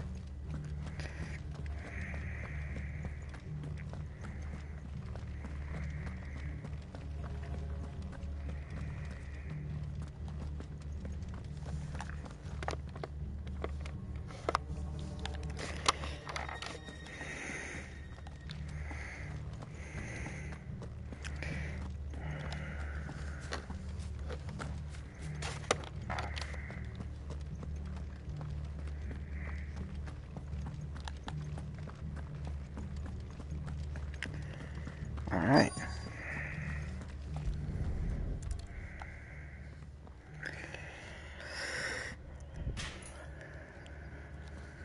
Let's see what we can find down here.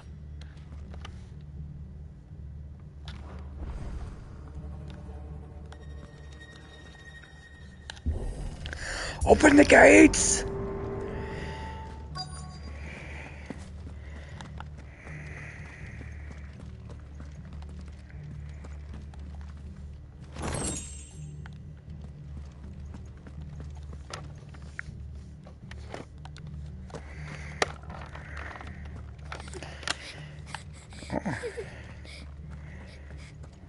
Survivor.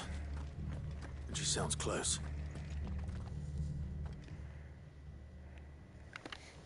Who are you? There's no need to be afraid. Are you alone? Are there any other survivors? Some of the guards. They're still here. But something's wrong with them.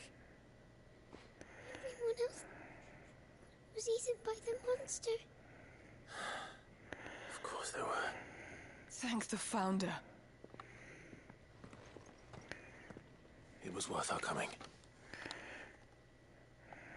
But I'd rather we didn't linger. Are you ready? Ready when you are. You poor thing. You must have been terrified. Did Jadwick send you? What? He fought the monster. Distracted it so I could run away. He must have sent you. He promised to free the others too. Where is he? He opened your cell, didn't he? He wouldn't be here otherwise. Chadwick.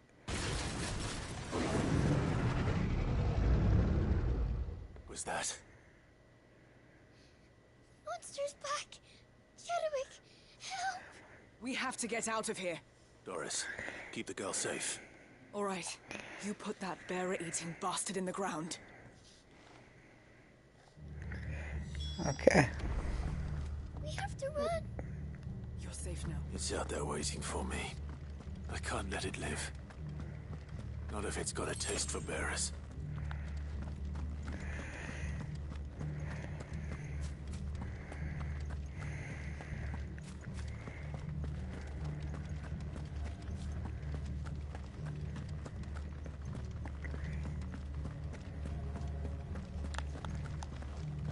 All right.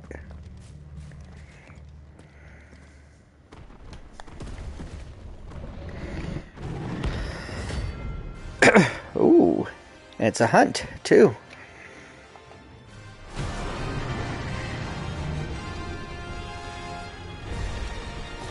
Beast will wreak havoc if it ever leaves the prison. I can't let that happen.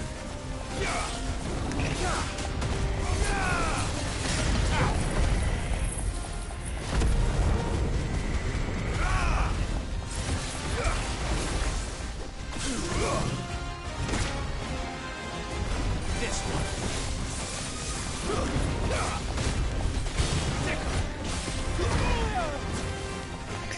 Ouch. Thanks, boy. Nice try.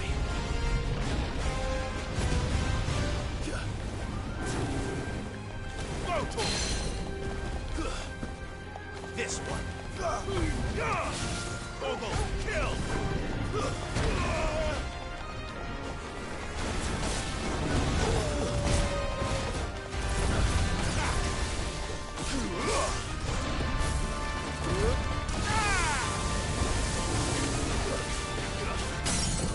Oh yeah.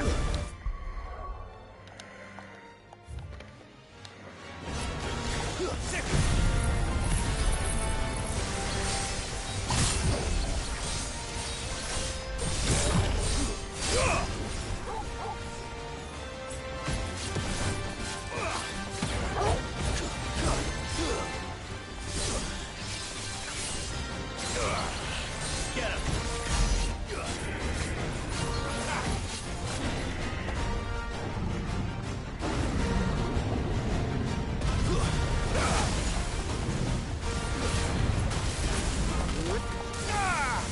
Not good.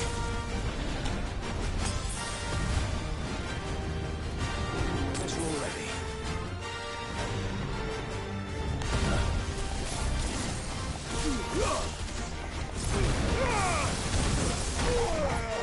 Ouch.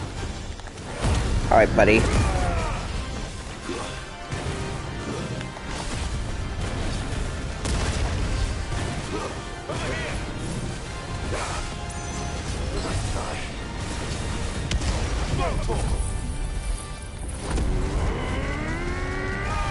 Gotcha.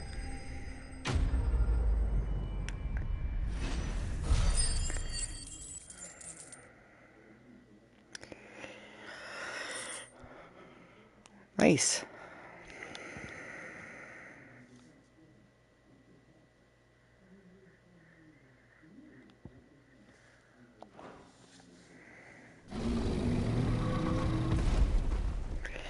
Oh yeah, he pretty bloodied up.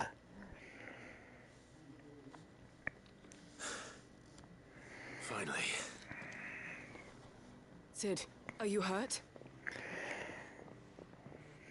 That might hurt, Fine. please. I think.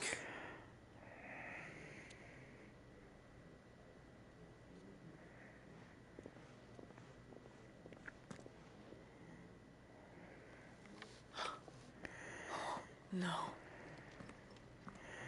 What is it? A diary. I gave it to Chadwick before we went our separate ways. He was here. Do you think that creature? I'm sure he fought bravely to the last. The girl is safe thanks to him. Chadwick. You fool. Come on. We have to get her back to the hideaway. We don't want his sacrifice to have been in vain. No. Of course not. I'll see that she's looked after from now on. It's the least I can do.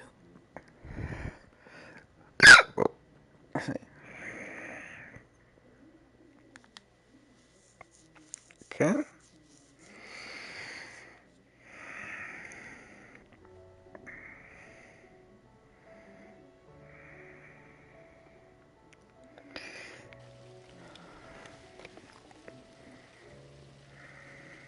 From what I hear, you've barely left the girl's side in days.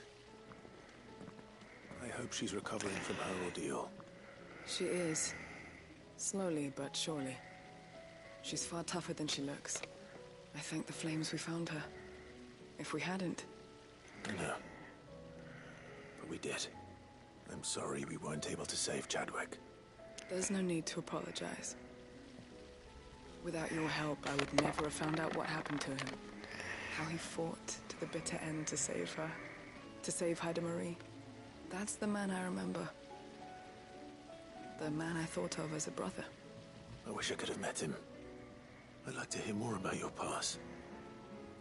If you don't mind, that is. Of course. You already met my former master. She trained Chadwick and I to do two things. Kill and obey. We were supposed to be sold to the highest bidder when the time came. But no bid was ever high enough to convince her to part with us.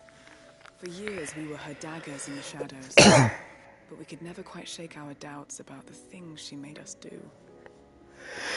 And then, one day, we just couldn't do them anymore. So we escaped. But staying together was out of the question. They would have found us too easily. After so many years of training, the pull to serve was always strong. It scared me to think he might have taken another master, become a dagger in someone else's hand. But even in captivity, the battles he fought were his own. And he died not as someone's tool, but as a hero. Haida Marie is proof of that. Bearers can cast off their shackles. And the Cursebreakers will show them how. I'll fight until my dying breath to see it done. For Chadwick, and for all of us. Thank you, Doris. We'll be counting on you. All right.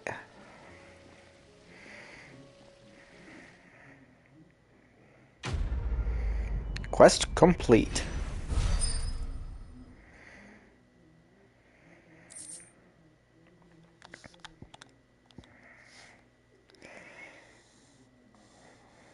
Oh, nice.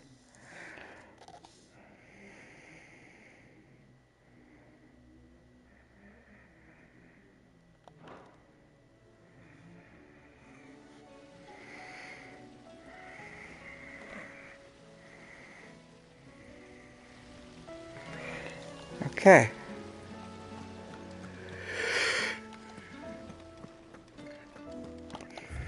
Now let's see here. Wow, look at all these quests in here. Routine of errors. Where there's a will. Alright. So I'll just check this one, and then I'll probably end this stream.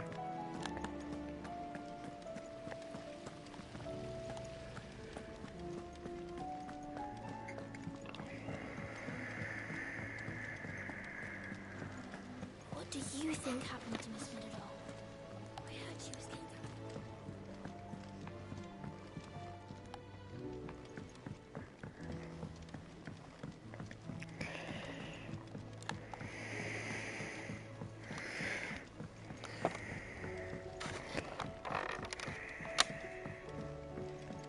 Say what you will, Lady Karen Seamers.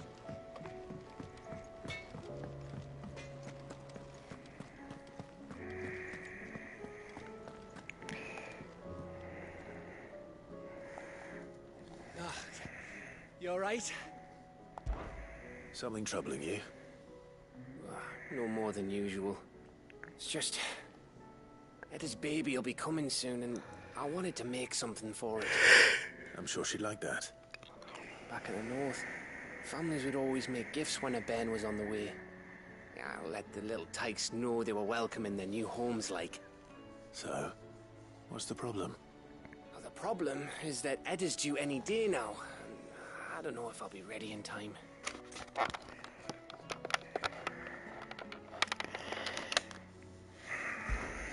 Is there anything I can do to help? You know, there just might be. All right then. What exactly are we making? A good luck charm. But not just any good luck charm. Not just any. No. One made from the feather of a silver chocobo. There's naught lucky in all the realm, or so we used to say back home anyway. Thing is, they're hard to come by. Had Otto and Karen check with their suppliers, but nothing. I try and track one down myself, only... Only the big day is fast approaching. And that's all you need, a feather. That or the bird whose horse it's attached to, aye. I was gonna start by asking around with traveling traders plying the northern borders. Well, there's no shortage of those passing through Martha's. I think I might make that my first port of call.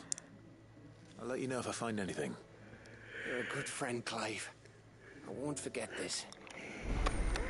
All right.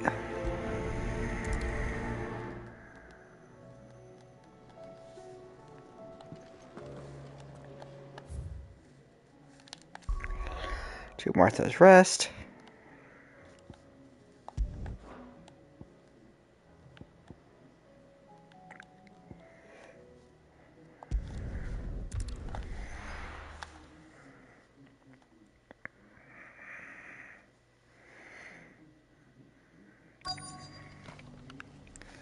Let's hope one of the merchants here has what Gav needs.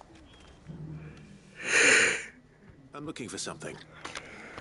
Oh, and I'm your man. A silver chocobo feather. Oh, or maybe not. Though you're not the first to mention the bird around here. There was a man stopped by the rest not long ago, claiming he was attacked by a silver chocobo near some guide hovel not far from Eastport. Most took him for a braggart and a liar, but who knows? Perhaps there was some truth to his tale. We'll see. Thank you. Okay.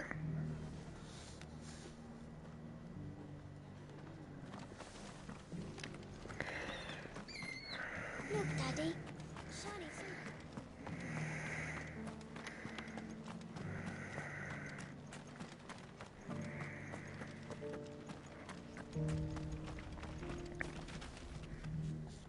Can I help you with something? You wouldn't happen to sell silver chocobo feathers, would you? I deal in fruit, not fancies. But if it's fancies you're after, I suggest you try Rhiannon's ride. Was a silver chocobo seen there? Oh, yes. If you believe the ravings of a madman. It wouldn't be the first time.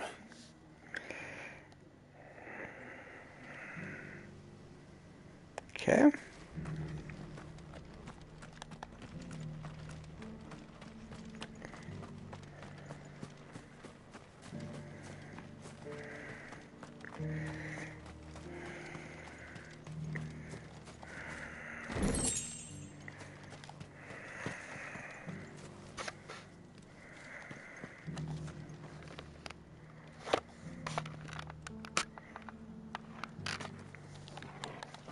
It doesn't still hurt, does it? There.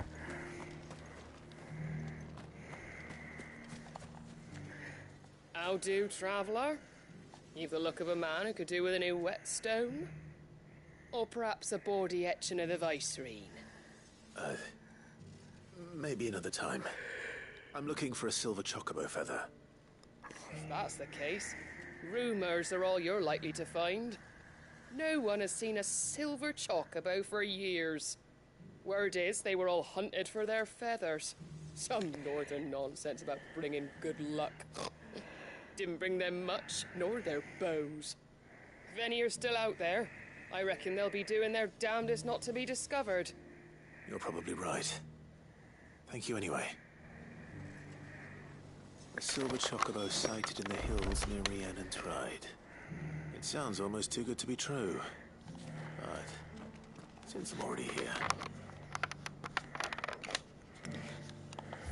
Okay.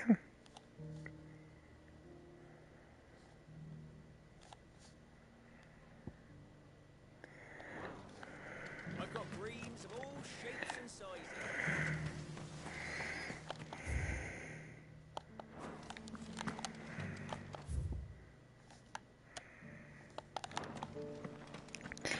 Go through here.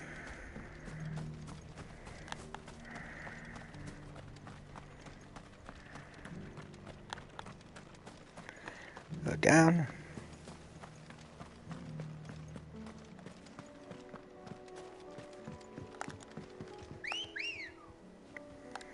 Alright.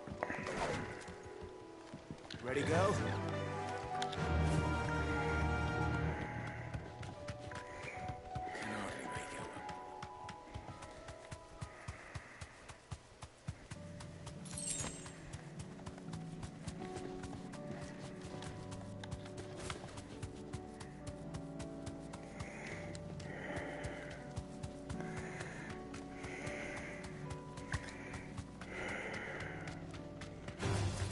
Just the one of you, eh?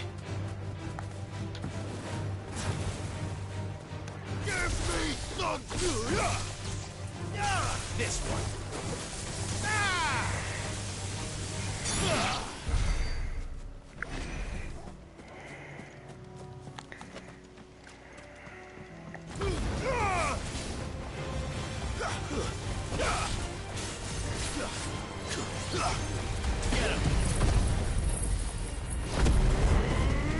Goodbye, buddy.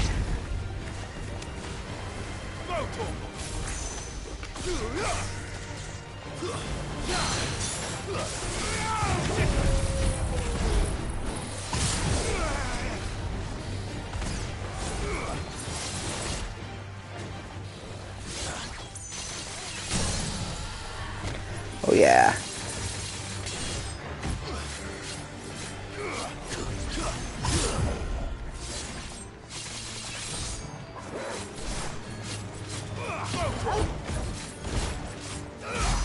Over here!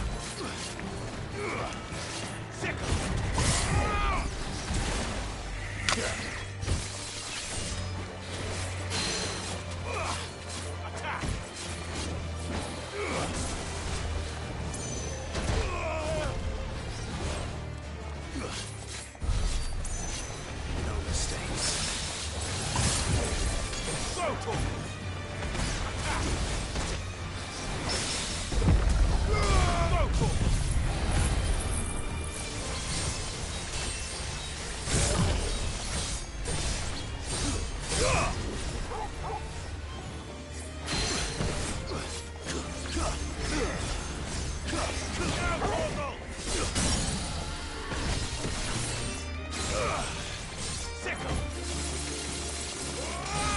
Oh yeah.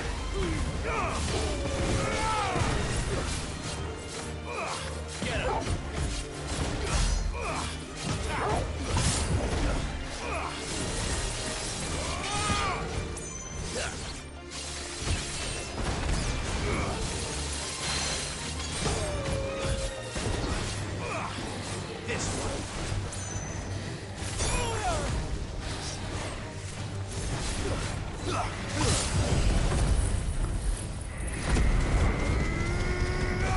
Goodbye.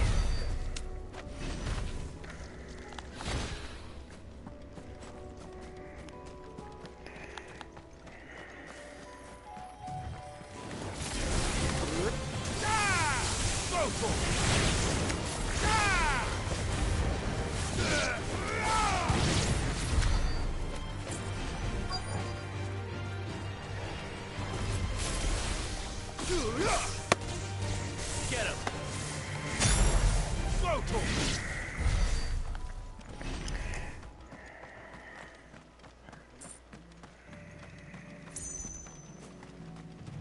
Tracks. They're not left by bandits for a change.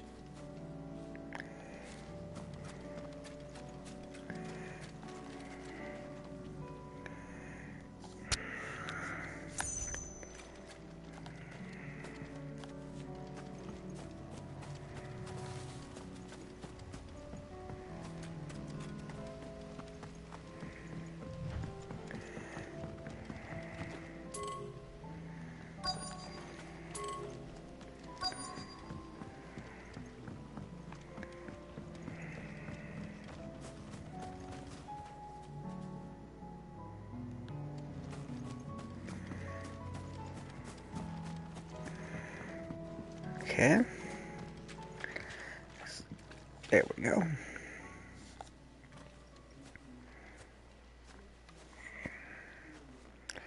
More tracks. And these look fresh. The chocobo was here. And recently. Perhaps it still is.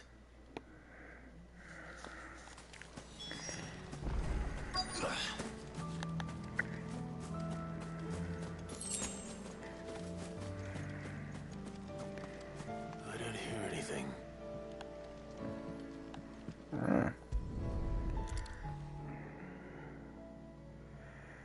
Well, I'll be damned.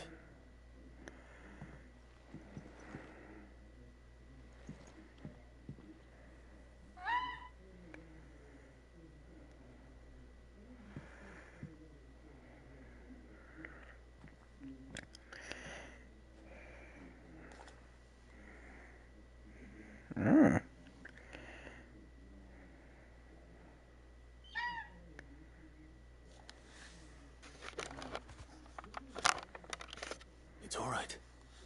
I'm not going to hurt you. Just borrowing a feather for my friend.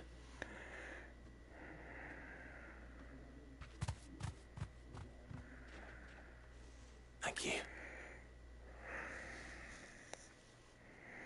Let's get this back to Gav before they change their minds. All right.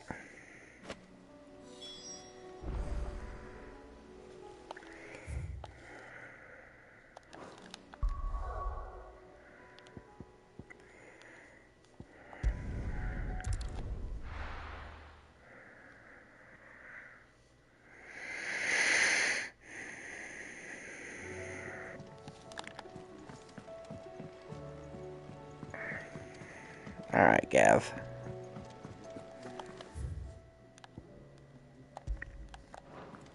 It was no trouble at all. Still, I appreciate it.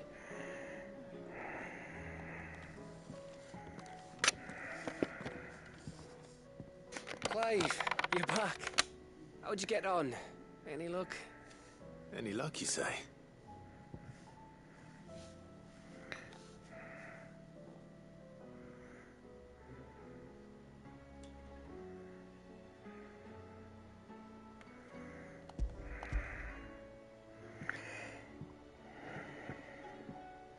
Crystals crack. Is this what I think it is? Where in the hell did you find it? It's a long story.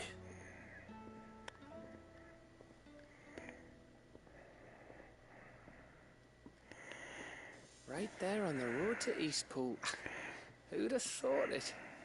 Everything up there's been abandoned for years. The empty cabin made for the perfect shelter. Though I fear my presence may have forced the poor creatures to look elsewhere. Don't blame yourself, Clive. The Blight's right on Eastpool's doorstep. They'd have had to move on before long, even if you hadn't have turned up. They'll find a new home. Trust me. After all, that's what us endangered animals do. Anyway, what matters is, you managed to nick us one of their quills before they could run off. And now all that's left is to fix it to the carving. I didn't know you could carve. Reckon there's a lot you don't know about me. Like the fact I'm as good with a whittling knife as I am with a sword. And that bone Ember gave me's a dream to work with. What did you say it was from again? An Avis? But it weren't your Avis, Sid. I slew one of my own at last. So all those long nights in the pit finally bore fruit. I'm proud of you, Ember. Don't speak too soon. I ain't done my trial yet. There we go. What do you think? I think if you ever hang up your scouting cap, you'll be able to make an honest living. Oh, will I? I should go and see if Ed is awake. Give it my best. You can give it to yourself. Come on.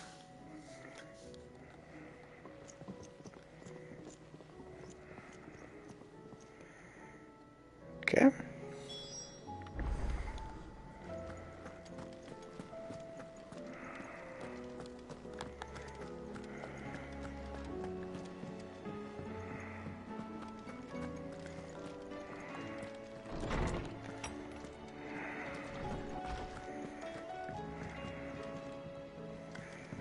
Yeah, I thought so.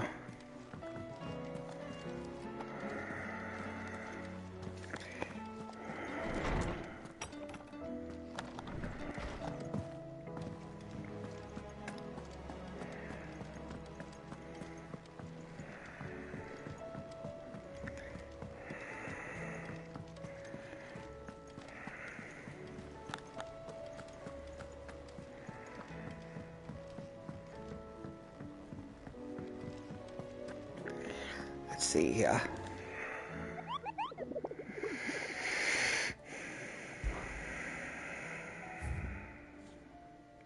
Oh yeah. So we have 1, 2, 3, 1, 2. That's 3, 4, 5, 9 more. Wait, 1, 2, 4, 5, 6. Yeah, 10.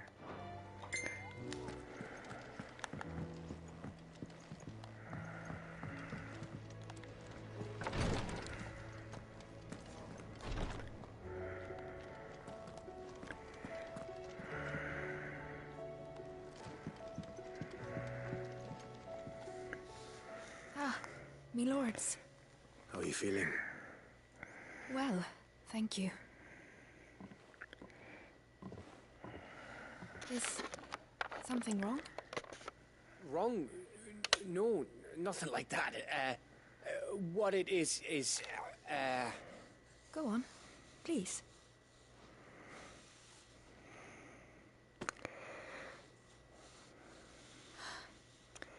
It's beautiful. Did you make it? We did, aye. It's from all of us here at the Hideaway. Your new family, like. It's a good luck charm. We may come up north when a band's on the way. I mean a baby. To let him know that they're part of the family too. Oh, I hope you like it. I don't know what to say. I thank you, my lords, for everything. If there's anything you need, just let us know. I will. Clive, fancy a swift off? I'm thirsty. I could be convinced. Okay. Another quest complete? Oh, just about.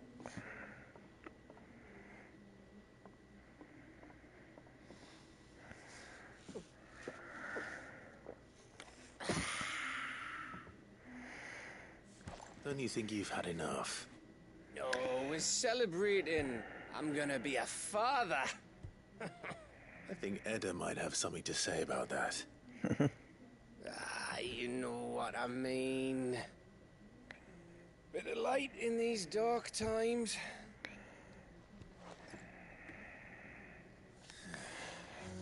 It wasn't long after me 10th name day. My mum told us she was with child again. I was over the fucking moon. I was looking forward to having a little one to lord it over.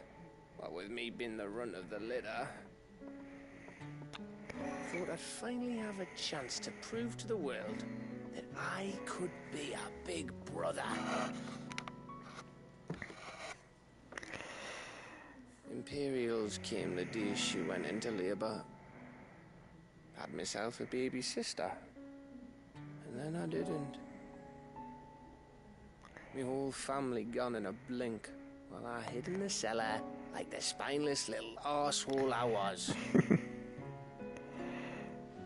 Great brother I turned out to be.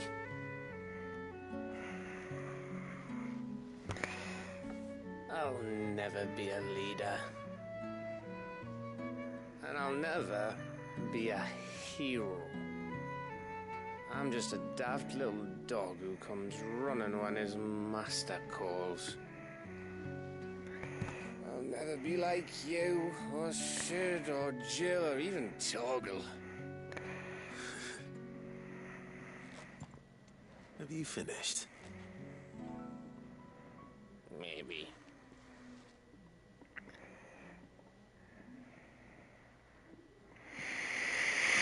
Do you know why you're our best scout? Because you don't need anyone to hold your hand. Without your resourcefulness, your courage, your determination, I don't know where we'd be. Maybe hanging off a cliff like, That was only the once. Exactly. You learn from it. And here you are, after founder knows how many missions, stronger for everyone. And let's not forget Rosalith. Who was it who freed me from the dungeon? Who was it who ran to Jill's rescue? That would be me. Because you're our brother, Gav. My brother.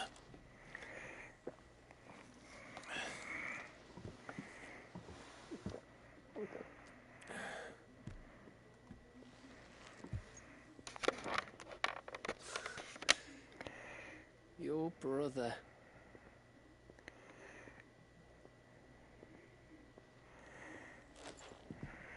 Which means that when the time comes,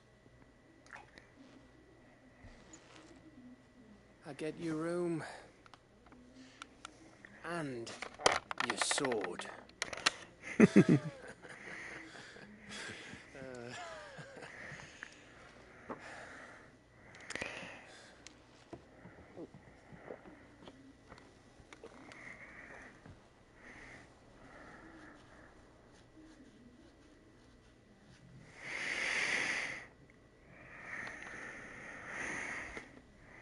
I may have had one too many.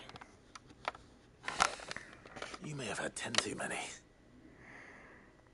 I said I was thirsty. Better get back to work anyway. After I walk this off. Clive? What is it? Thanks for, you know. I know.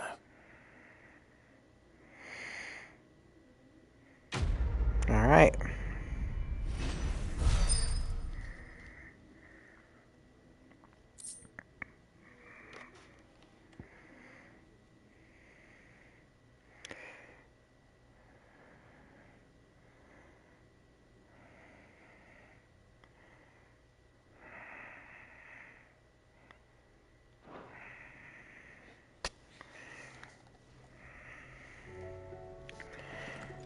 Okay. So we have 1, 2, 3, 4. 4 side quests. Alright, let's see what this is about. Back? Of course they will. It's just a big crystal.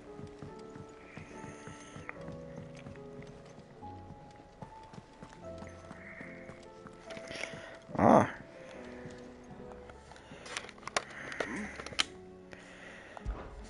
Clive, my boy! Rutherford informs me that we owe you our thanks. Hadn't intended for you to get involved, but such are the times we live in, huh? I would have done the same for anyone else. You're far too modest, Clive. You'd make a terrible nobleman. But tell me, is the realm truly in as dire a state as Rutherford suggests? From what little I saw, you were right to be worried. I suppose I should have expected the worst. But I was rather hoping the great and good of the realm might have things a little more under control. Alas, it seems that firm leadership is in short supply these days, and without it, the people are bound to lose their way. We must move quickly. But where do we start? True, the challenges that face us are many. But in my estimation, there are 2 key areas to be addressed before any other. The realm's armies and her larders. As you've seen firsthand, it's every man and woman for themselves out there. Certain cities have banded together to try and maintain some semblance of order, yes, but such cases are few and far between. And yet, the only remedy for the chaos that faces us is unity. A unity that transcends even the borders laid down by our ancestors. In short, if Storm does not stand together, she will fall apart. But how would one even begin to unite the realm? The armies, my boy. As I told you already, We begin by restoring order among the ranks of those sworn to maintain it. Sadly, I doubt I could convince even the lowliest gaggle of privates to dig a latrine together. But I do know someone the High Commanders have been known to listen to on occasion.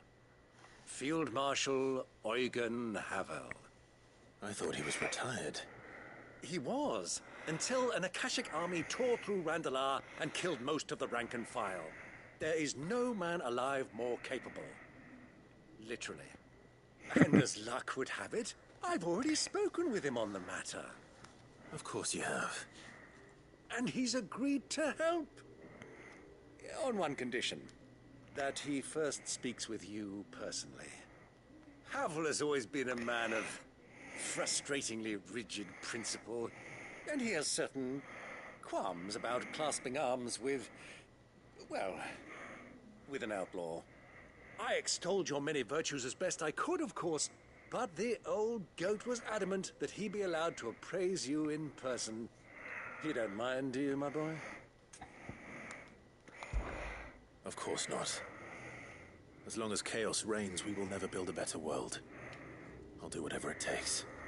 And if the Field Marshal wishes to speak with me in person, then so be it. That's the spirit. I'll leave for Randalar at once. Would you send a Stolas? Of course. Rutherford is already in the Dalmekian capital. I'll have him tell Havel to expect you forthwith. Excellent. Thank you, Uncle. No, thank you, Clive. All right.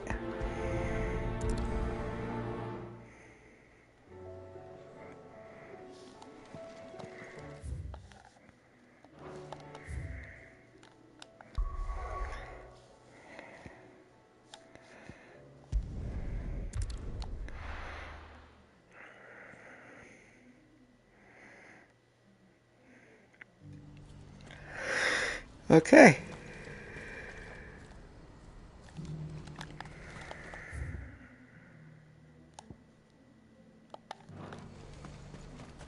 Do you see that too?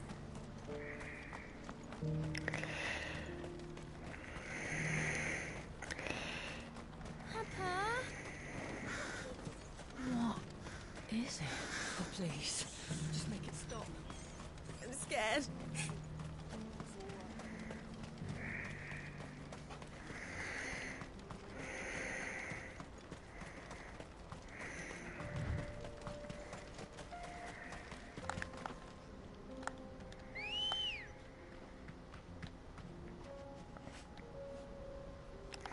All right. Good girl.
Can't be Rutherford, can it?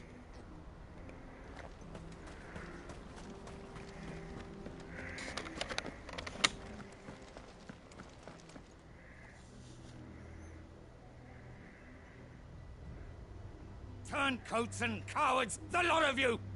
If it's a fight you want, it's a fight you shall have! Allow me. I don't need your... Please, Field Marshal, oblige him. This won't take long. You're right. It won't. Men, finish him. We shall finish you.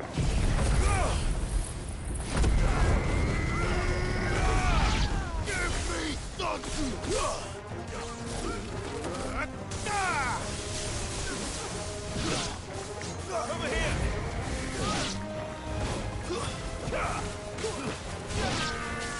Take you.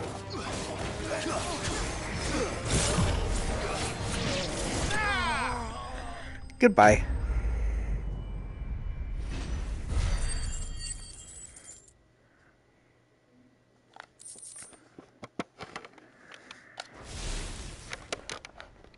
A little longer than I'd have liked.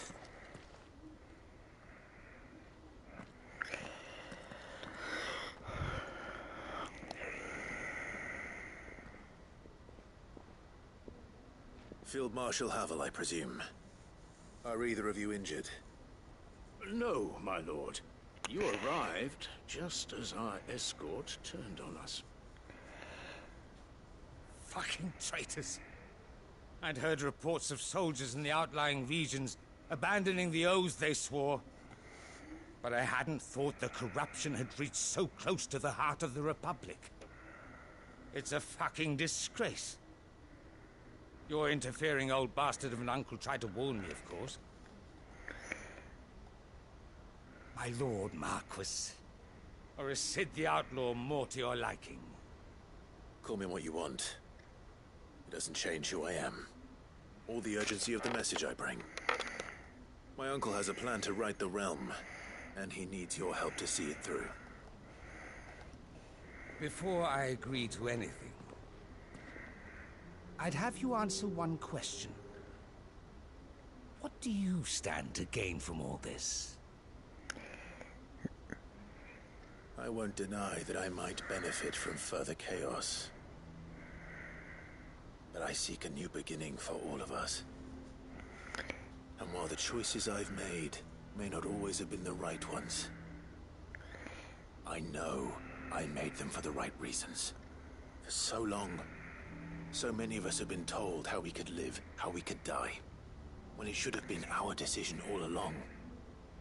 Now we have a chance to put things right. But in order to take it, we must stand together. Even if it be beside those with whom we don't see eye to eye.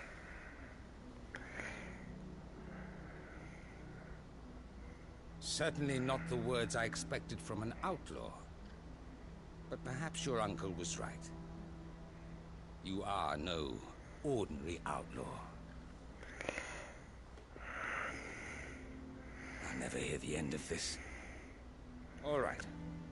I'll start by ordering my most trusted guard to bring the Dalmekian fringes under control.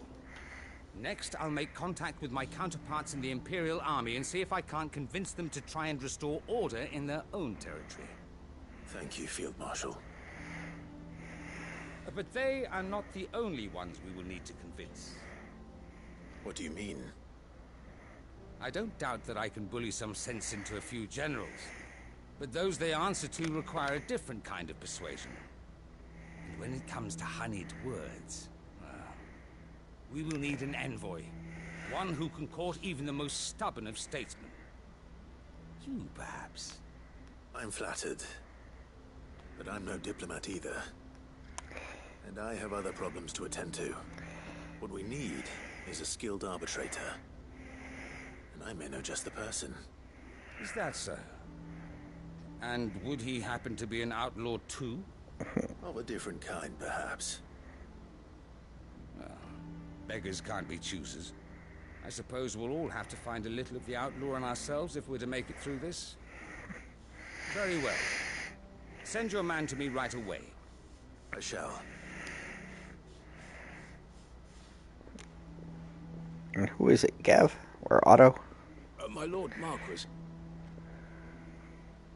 Your Lord Uncle bade me escort the Field Marshal to his manor in Port Isolde. And I will see that my associate joins you there. Very good, my lord.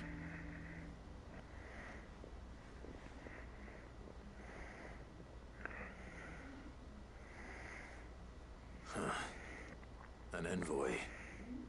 I'm not sure I'm the man to talk anyone round.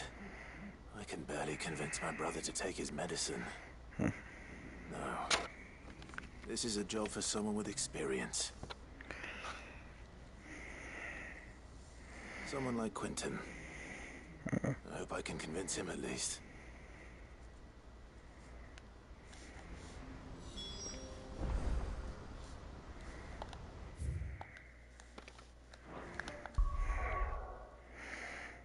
Okay.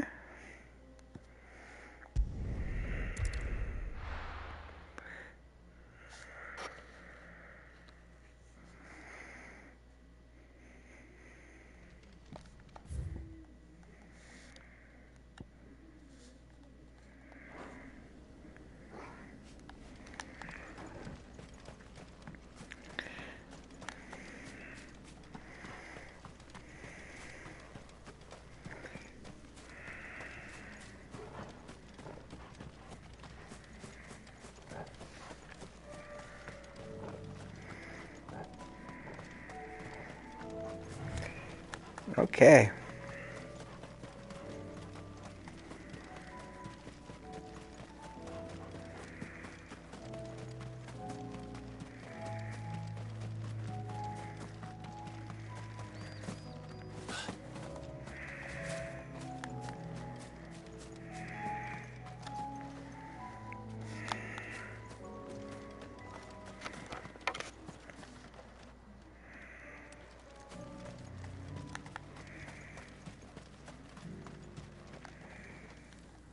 Quentin, I have a proposal for you.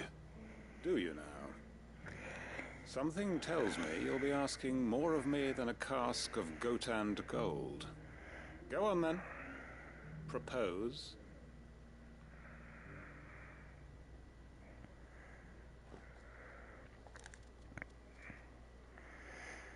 You'd have me convince the chiefs and chamberlains of the realm that they should simply swallow their pride and do the one thing that has proved impossible for thousands of years. Was there anything else? Perhaps I can fetch you a meat pie as well. I know it's a lot to ask, but I can think of none better suited to the role. And you'd have me give up what little I have left to do it. I told you, Clive. The people of Lostwing are my family, and I cannot abandon them. You'll have to find someone else. I'm sorry to hear that. So am I. And why might that be? What he's asking. How's it any different to what you've done so far? They want you to speak for those who can't speak for themselves. That's what you do best. If it's the vineyard you're worried about, we'll see that the grapes are picked and the tons filled. You know we will. It's not that. Then what is it? You said yourself we're family. Don't you trust us? You know that's not what I'm... Then what are you saying? That only we are worth saving? Why turn your back on everyone else? You convinced us we could build new lives for ourselves, and if you can do that, who's to say you couldn't convince the entire realm? A stirring argument. I fear that any rejoinder I make might fall somewhat flat by comparison. So you'll join us? Where do you need me? Field Marshal Havel will want to speak with you in person. He's currently in Port Isolde. I can arrange for a party of Cursebreakers to accompany you there. That would be very much appreciated. I hear the roads are far from safe these days. Hopefully not for long. My uncle will want to know that his plan is taking shape. Okay.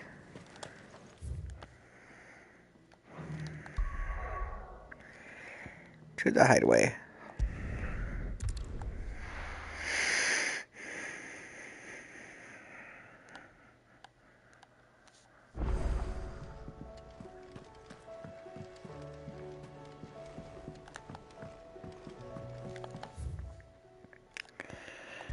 Okay.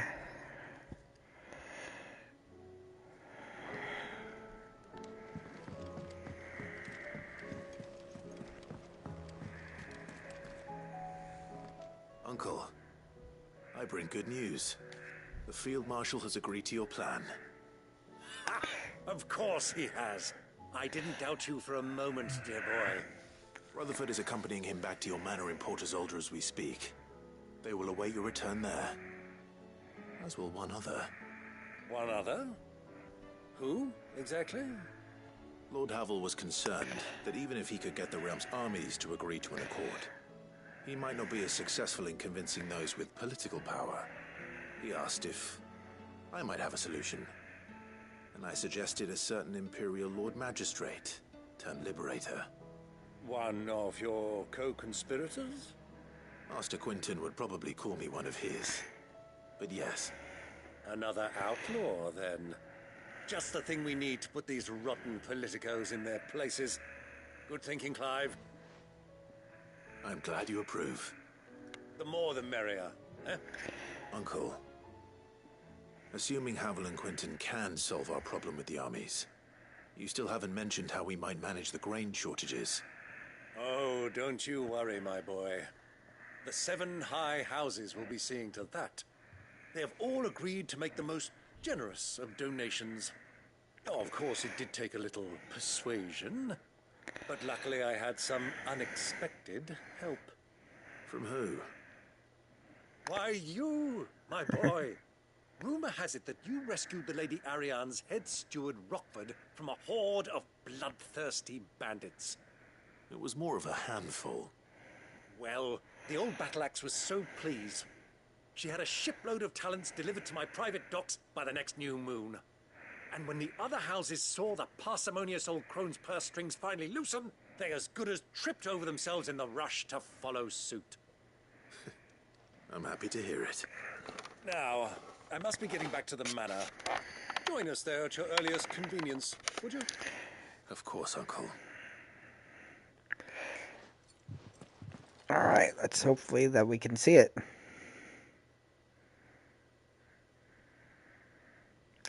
Sometime later.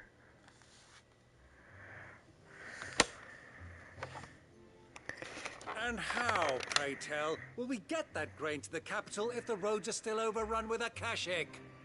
You'll find another bloody road. I only have so many men, and I'm not about to send them headlong into an ether flood. That is, unless you'd have them turn as well. Well, I'd certainly eat less. Says the man with a belly bigger than a band of curls.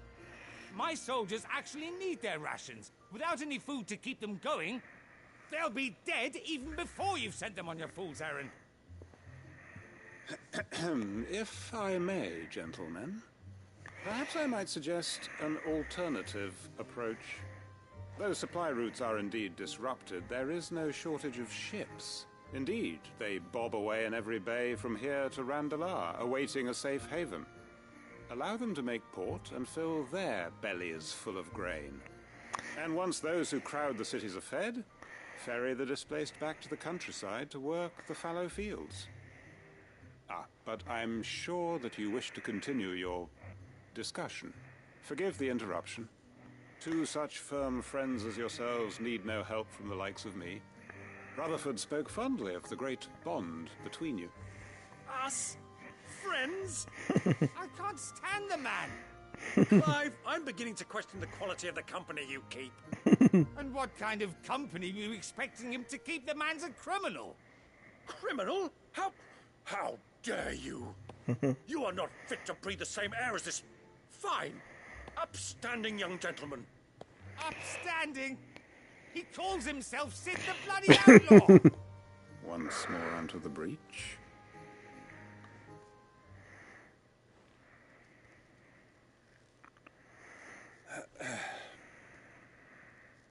Shall we begin again?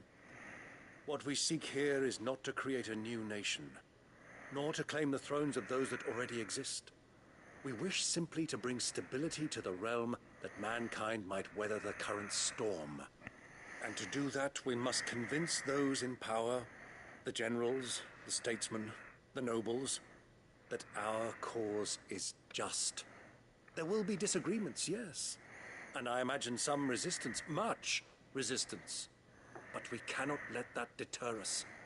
If we show them the path, show them that we walk it ourselves, then I am confident they will follow. The fate of the world lies in my nephew's hands, but the well-being of her people lies in ours. And we must not squander the chance that Clive has given us. Uncle Byron, Now, with that settled, let's move on to the signing of the Accord. For what great moment in history hasn't been accompanied by a little ceremony?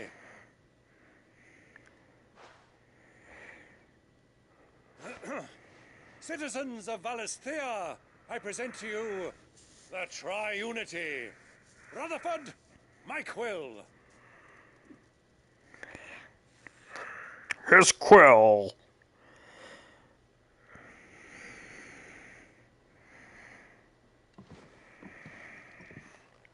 Well, my boy, the stage is set. That it is. This is the role you were born for. Now I ask only that you trust in the talents of your supporting cast. We shall play our parts to the best of our abilities, that you might have the opportunity to shine. The realm needs its Sir Crandall, and there is no better Crandall than you, Clive. I want you to get this signed accord as proof of our faith in you. I will. Thank you, Uncle. Quest complete. Quest complete.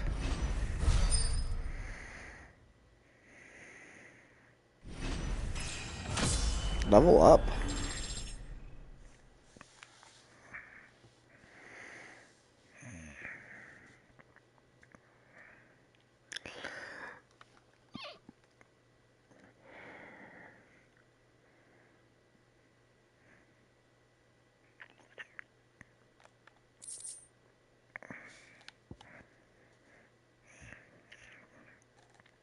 Okay.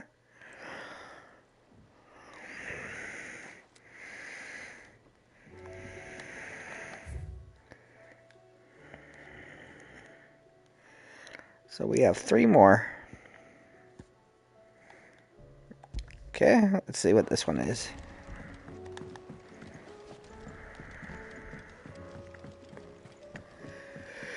What do you think that thing is?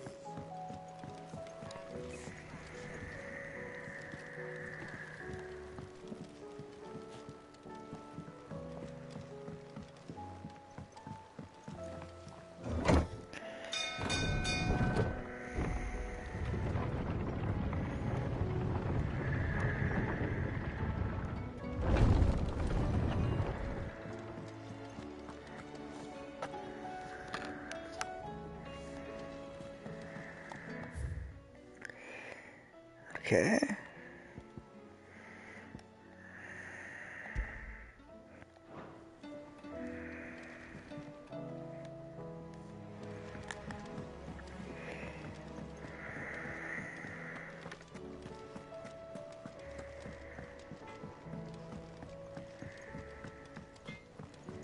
Say what you will, Lady Karen has seen us.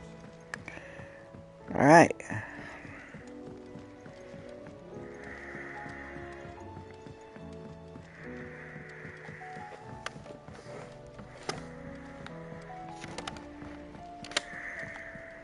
Miss Shirley says your book's made. What do you think happened to Miss Middledorf? I heard she was kicked out of the university.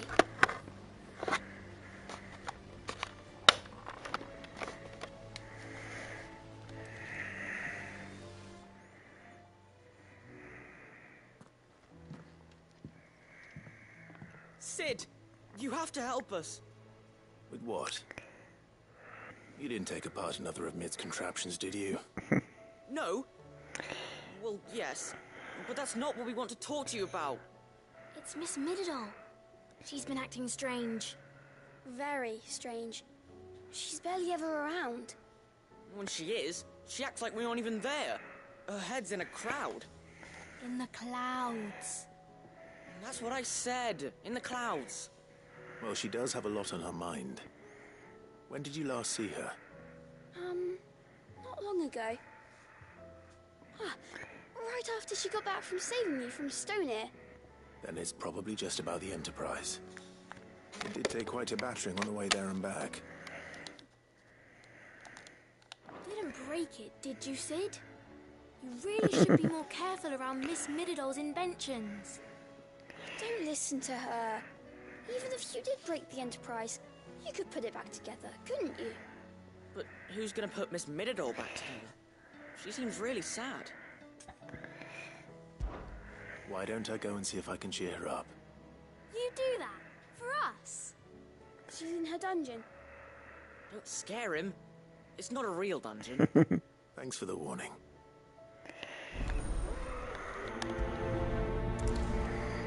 Okay.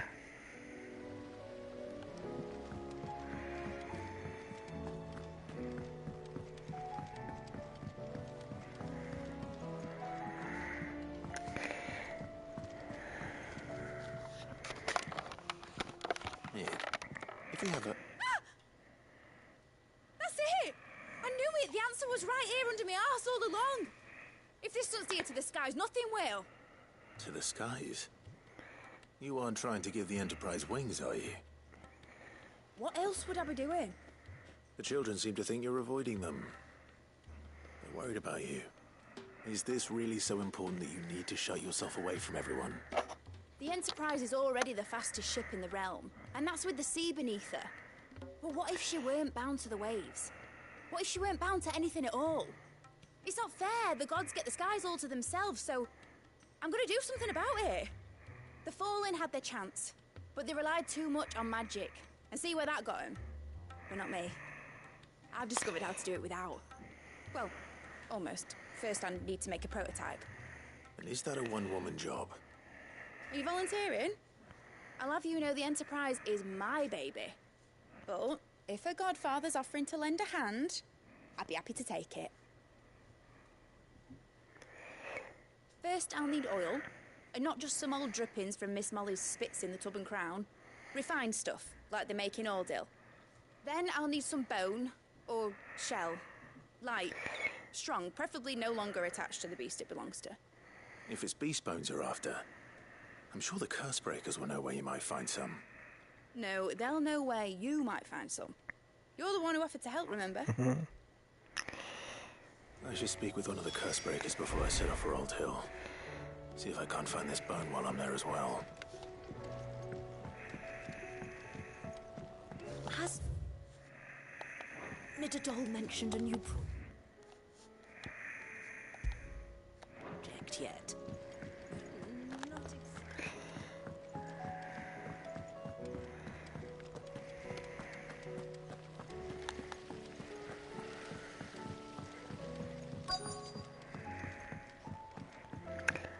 Okay.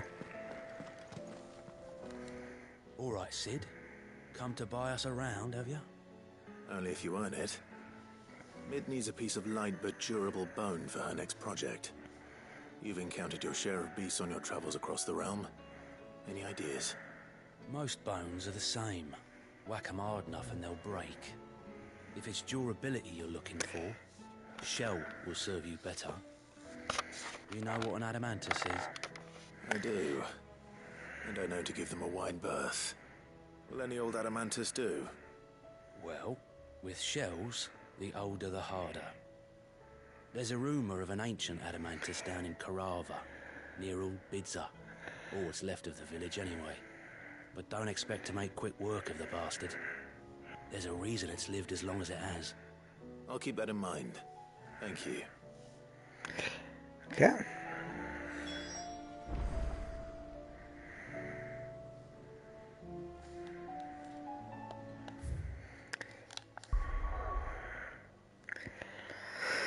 Okay.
All right.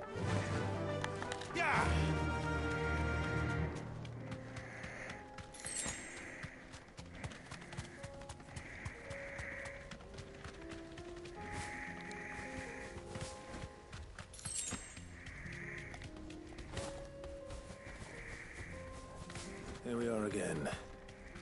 Carava. If you were a tortoise, Torgor, where would you hide?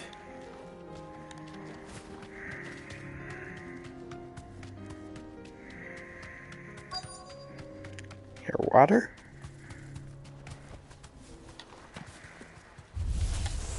It looks like we found him.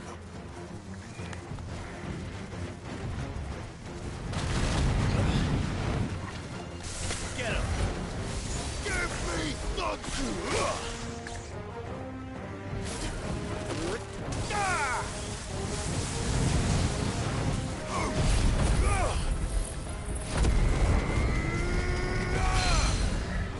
Over here!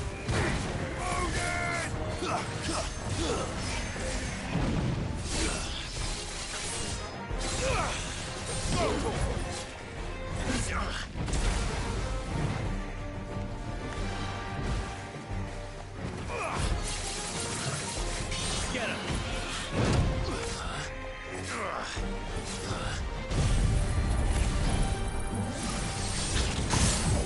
Oh yeah.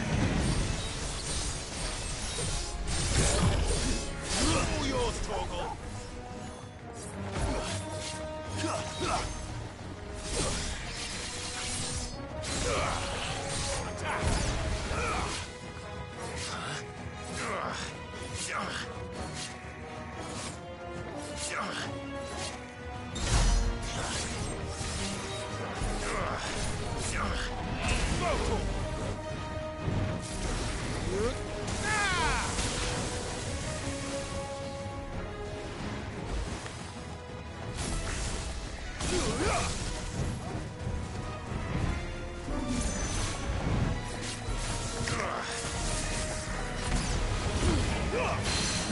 You're the weakest link. Goodbye.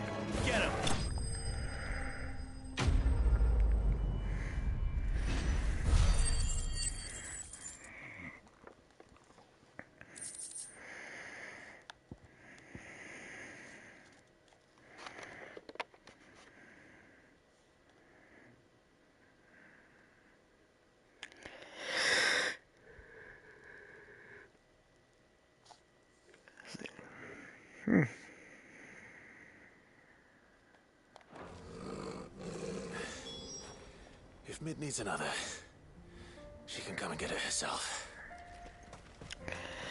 Okay, now oil.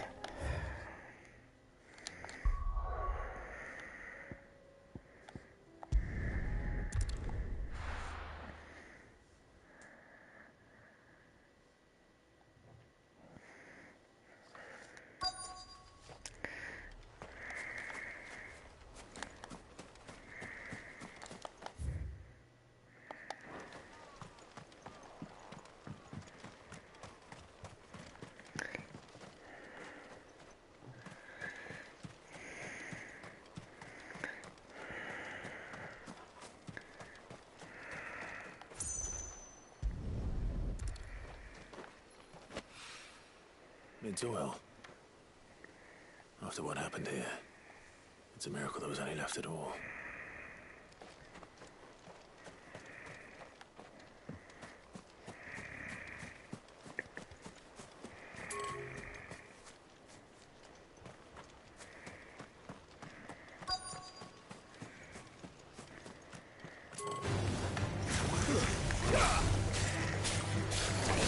Goodbye.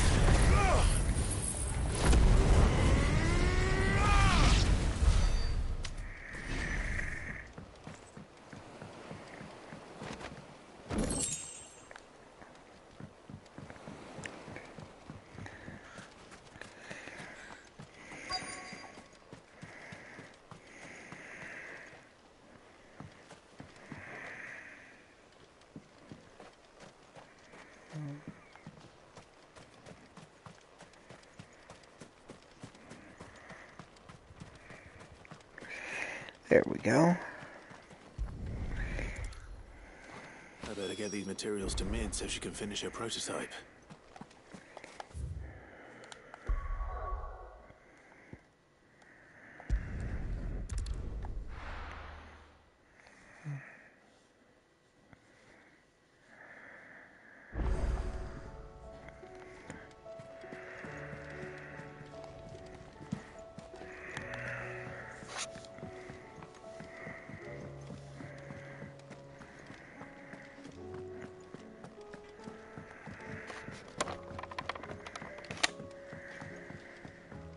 Say what you will, Lady Karen has seen us.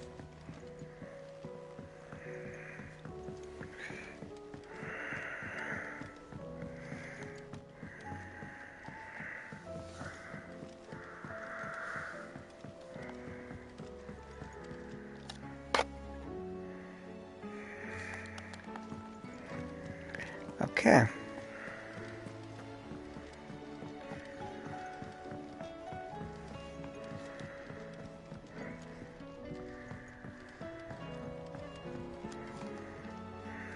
Mid, tell me this is all you need.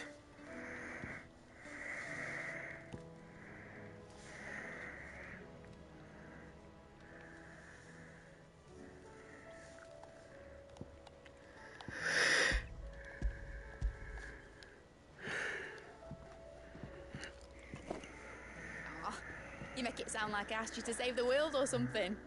Tell me this is all you need. It's most of what I need. After you left, I went over the figures again, and I realised I'd forgotten a 1 and a 0. And a cogwheel. Just a tiny one. Though, that's the problem. Gears that small are a bastard to make, and I may have lost the one Blackthorn spent a fortnight toiling over. Wait. The children. When they took apart your scales, there was a tiny brass gear. Now that I think about it, they didn't use it when we put the scales back together. The young'uns? But why would the... You know what? I don't want to know. I'll keep working on the model. You go and find that cog. Okay.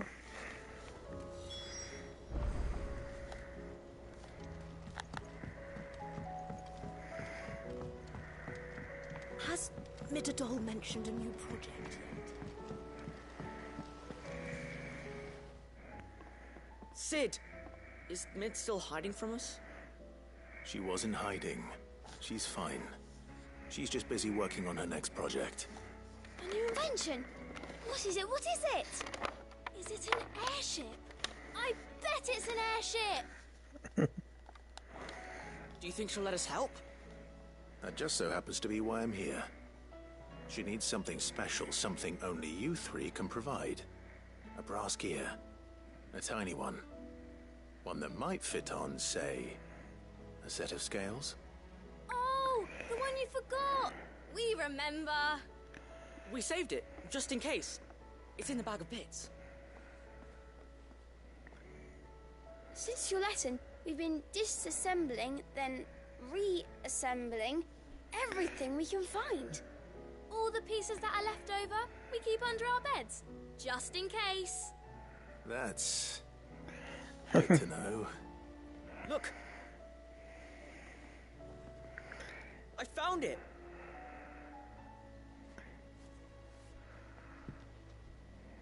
Is that all? Just the gear? We have more parts if Mid needs them. That's all for now. But I'll let Mid know about your hoard. Just in case. Thanks, Sid.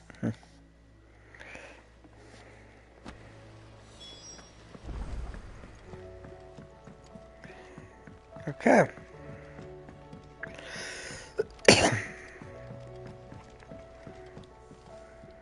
Well, did they have it?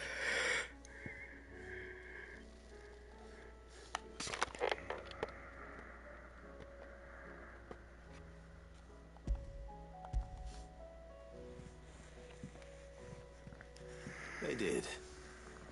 And they kept it somewhere nice and safe. Will it work? Will it work? He's perfect! You're a genius, Clive. What exactly are you going to use it for? Only the most important job of all. The wings aren't going to move on their own. But with the right cog in the right place... Well, you just wait and see. Okay.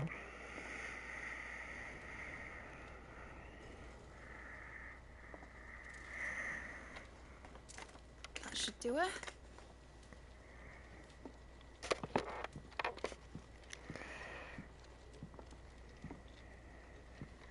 Here goes nothing.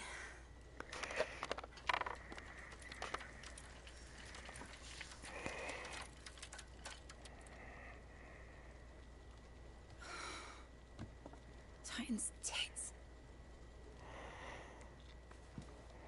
It wasn't supposed to fly, was it? Of course it was supposed to fly. Wouldn't be much of an airship if it didn't. Honestly, these bloody engines are driving me mad. I was so sure this would be the day she soared. The mithril engine was made to make dreams come true. But maybe this is one dream the world's better off without. Show folk how to take flying. It won't be long till they're raining death down on each other. People will lose their homes. Children, their mums and their dads. Like I lost mine. I'm sorry. So am I, Clive. So am I. Sorry that I have to choose. Do I follow my head? Or do I follow my heart?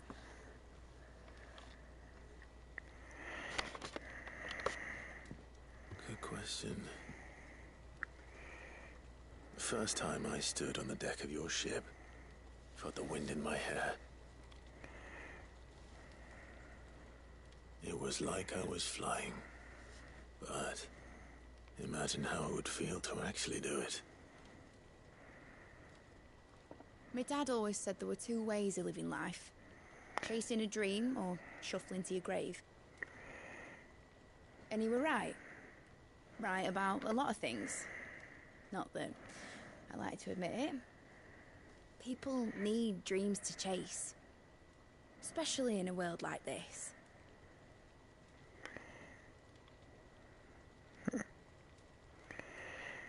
She has an idea. When this is over, I'm going to take all my mithril engines to Zemeckis and sling them over the edge. I won't have my dream end up turning into someone else's nightmare. All that hard work. All that hard work will not be used for war, Jamie. But it ain't like it'll be gone. Tell me, Clive, have you ever been on a treasure hunt?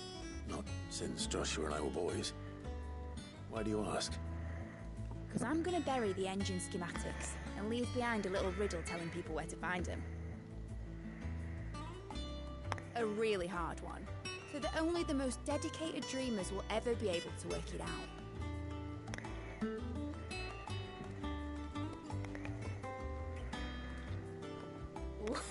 I can picture it now. Some daft general squinting at the words with a gormless expression on his mug. Like that one, yeah. Right.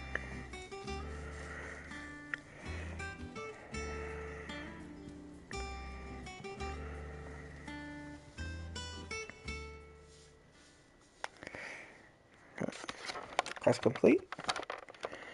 Of course, if I'm putting this engine at the end of a treasure hunt, I'll still need to make it a treasure worth hunting for.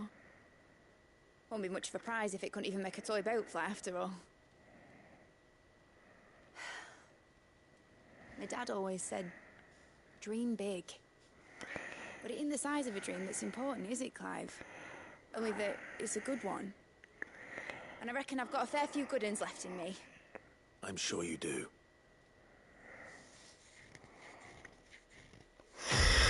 All right.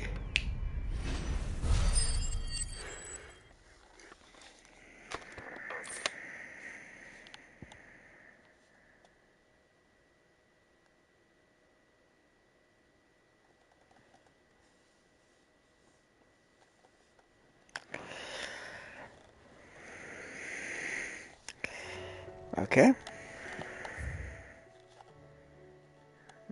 2 more.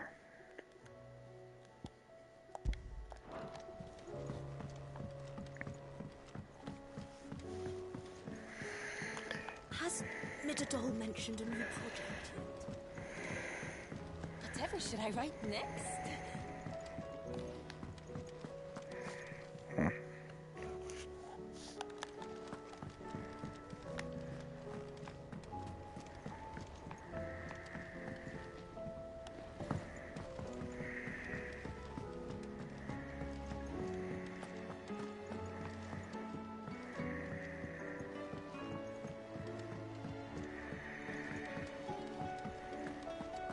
I will not let them be forgotten.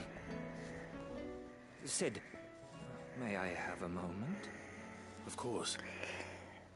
It is an honor to finally speak with you. My name is Herman. I've been with the Cursebreakers for some time now, and I wish to be deployed to Ash. Any assignment will do. No. The lands across the Narrow are too dangerous. I will not send good men and women to risk their lives needlessly. Why would you want to go back? I need to retrieve something. Something important. I was raised in an orphanage. The Badbach Conservatory. Or rather, I was held captive there. It was not a place of nurture. It existed solely to turn bearer children into mindless weapons. We were tortured until we feared no pain. Tormented until our hearts turned to stone. And few ever survived long enough to become tools of the last king. I can't imagine. I lost so many. I can't even remember all their names. But they must be remembered. They cannot fade away, faceless and forgotten. The Institute was run with military precision. Every child measured, every name recorded, every death logged with meticulous care. Sid, allow me to travel to Ash and recover the registry so that my brothers and sisters might live on.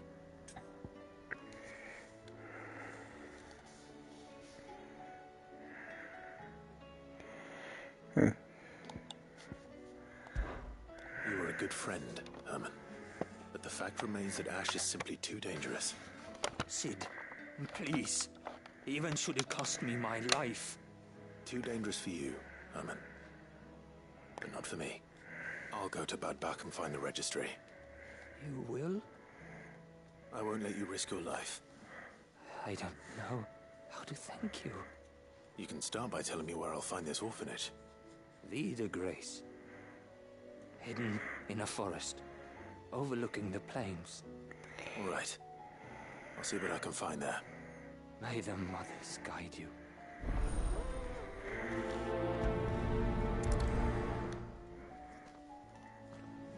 Okay.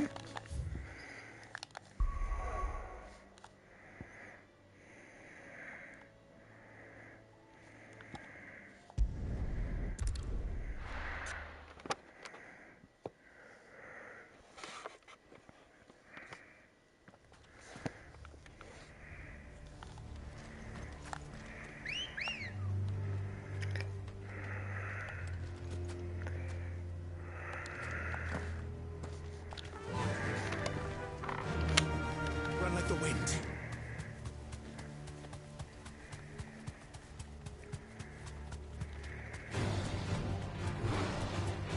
See yous.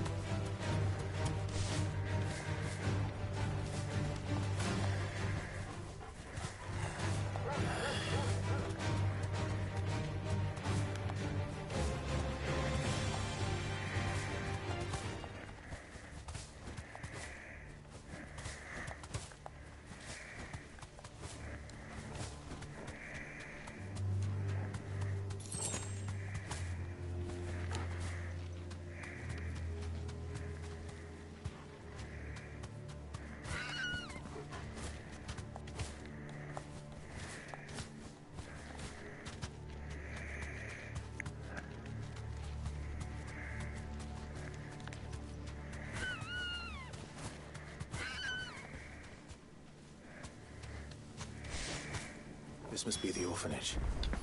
Hopefully the registry is still here.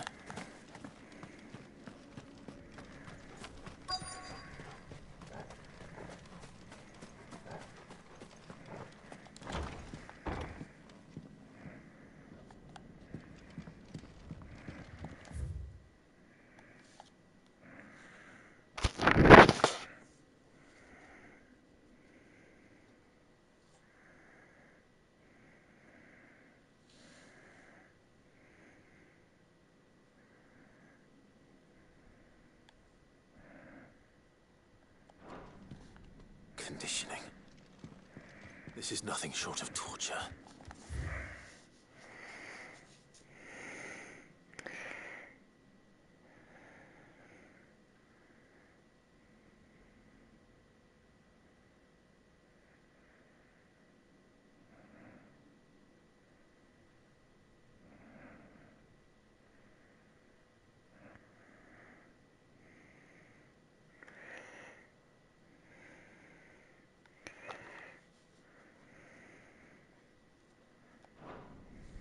Disposed of.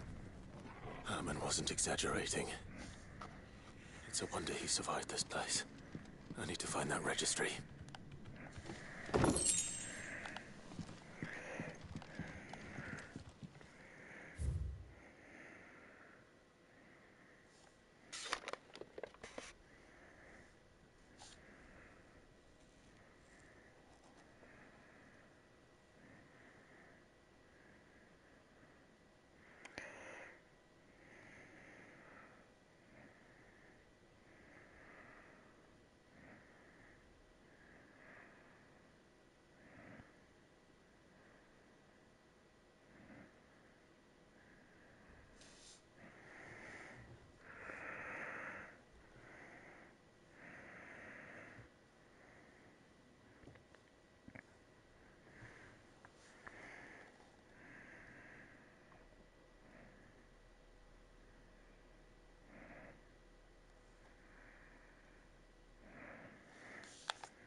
Oh.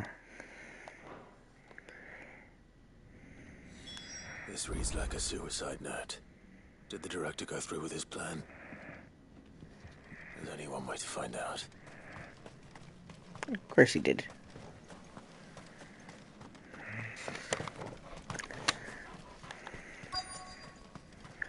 Right over here, maybe.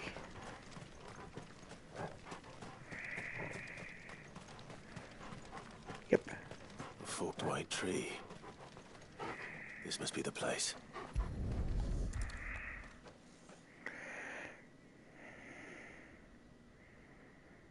Could he really be buried here?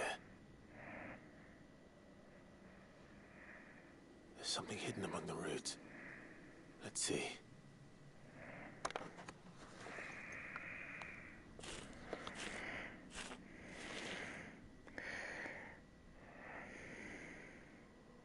This must be the registry.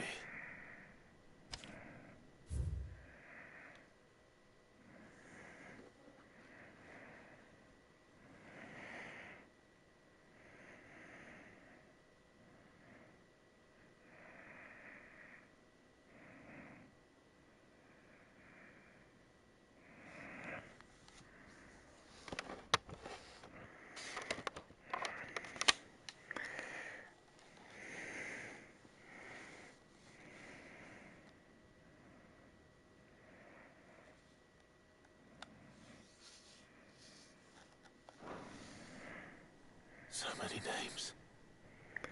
This place was a slaughterhouse. But where is the architect of all this misery?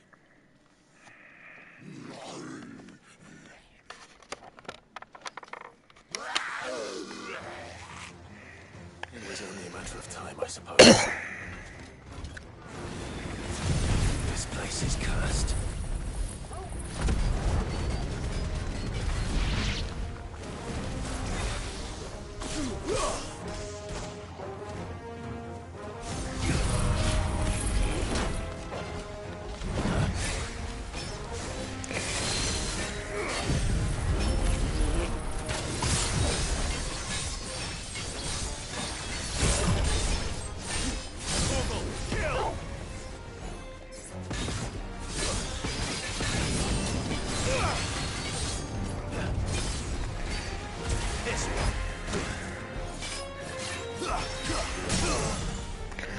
yeah.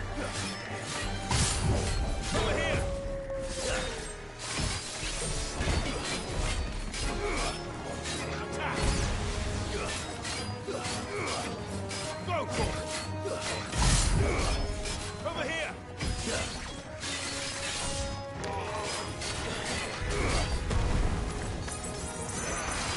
Over here!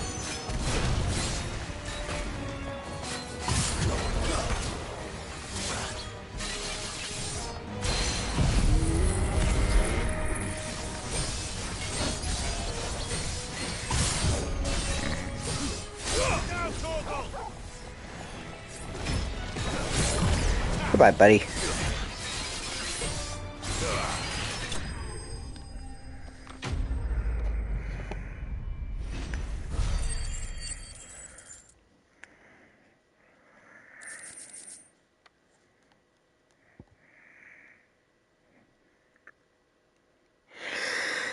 All right.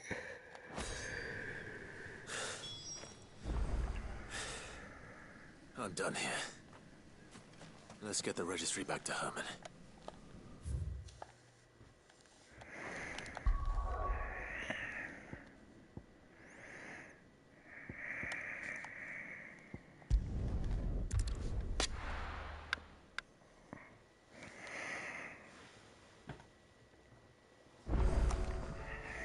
Okay.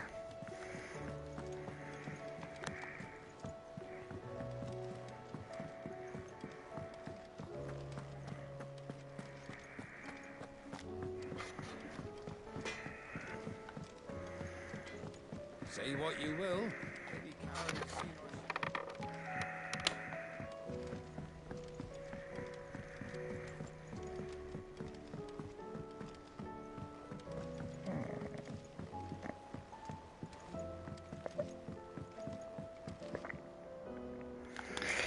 Okay. Do you think Sid will tell us about his adventures in Ash?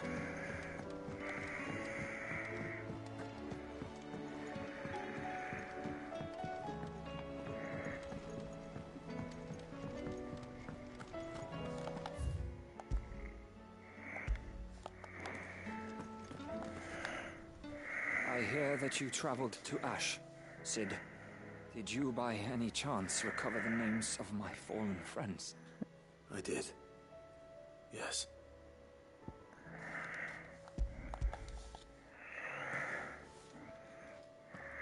If I may, the bearer registry.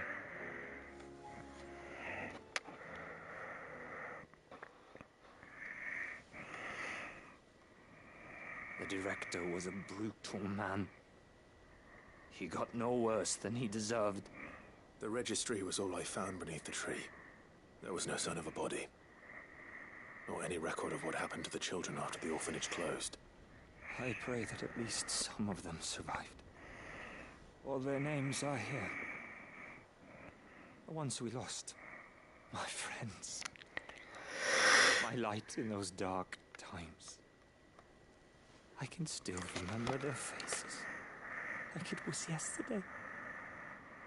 Children who were taken from their bunks in the morning, never to return. No explanation ever offered. They'd be happy to know that you survived, Herman. But why did I make it out alive when so many others died in that awful place? It's not your fault. And blaming yourself won't bring them back. Honor their memory. See that their names live on. That way, at least. They're never truly gone. Thank you. Sid, I'm going to write a book. An account of the horrors of Badbach and the spirit of those its custodians sought to crush. All of Valisthea will know of our suffering. And in the name of those I lost, I will not let it happen again. Neither will I. These records would have been buried for all eternity, were it not for you. Thank you. Okay.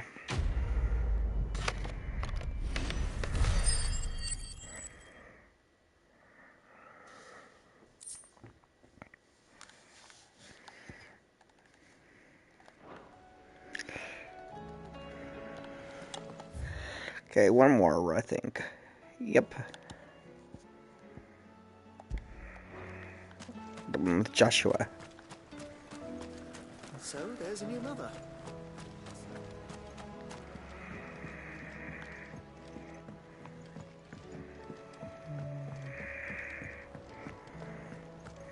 Has Midadol mentioned a new project yet?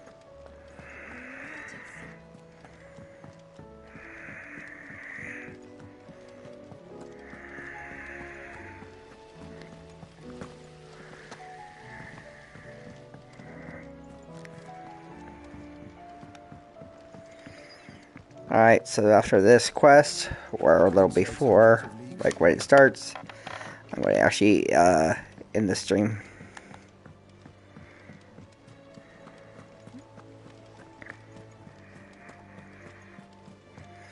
Alright, Joshua.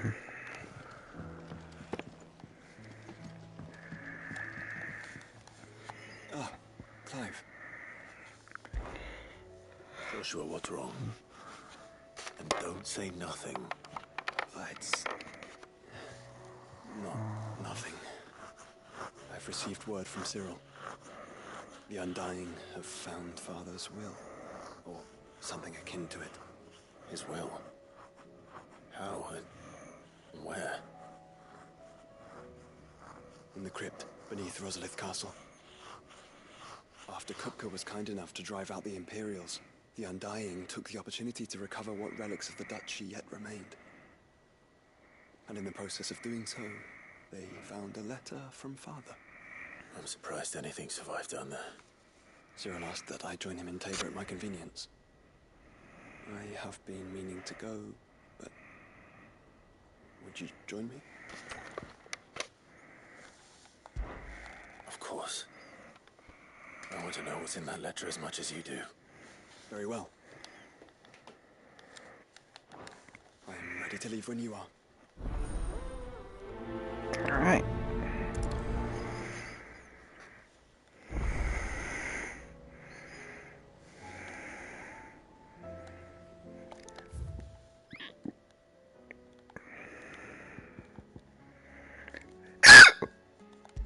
Okay.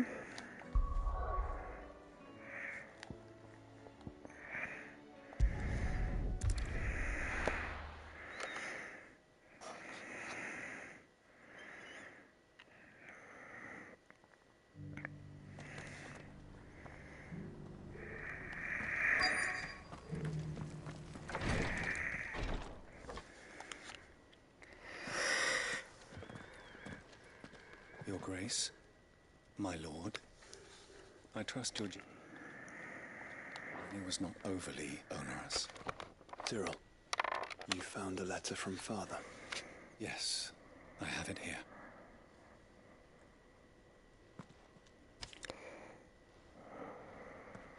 If you would do us the honor, my lord.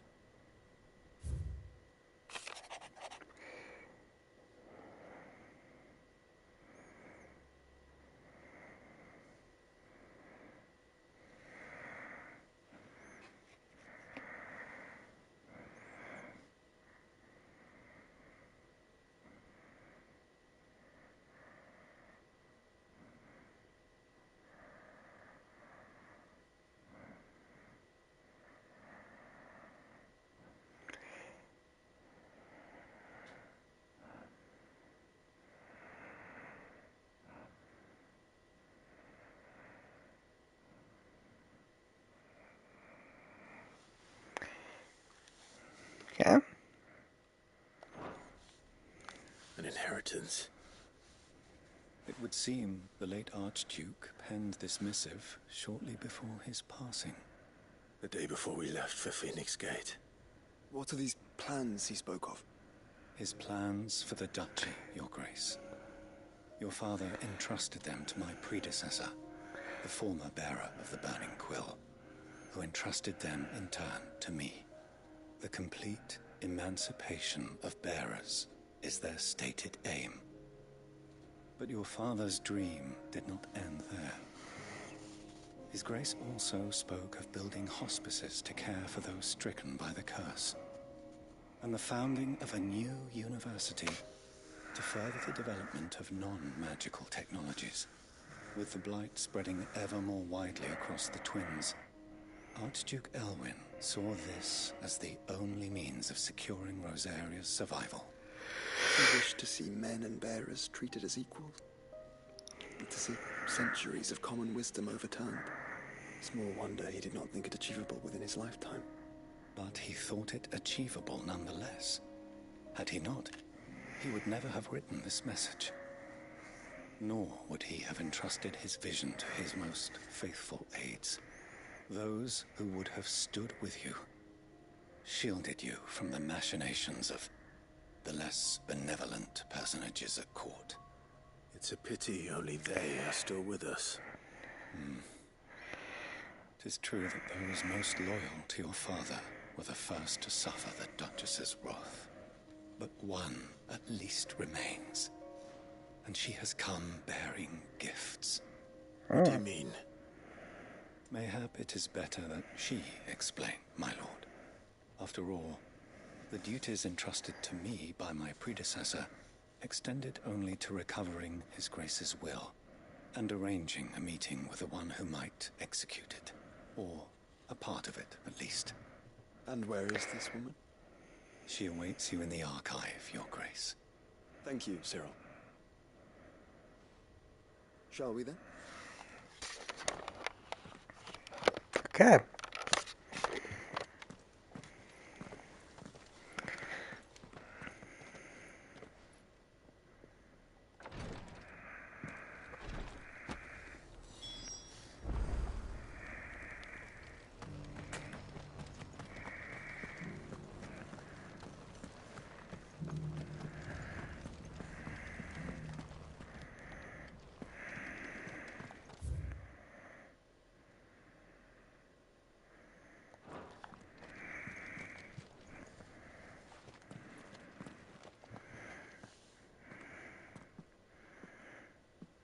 My lord, Your Grace.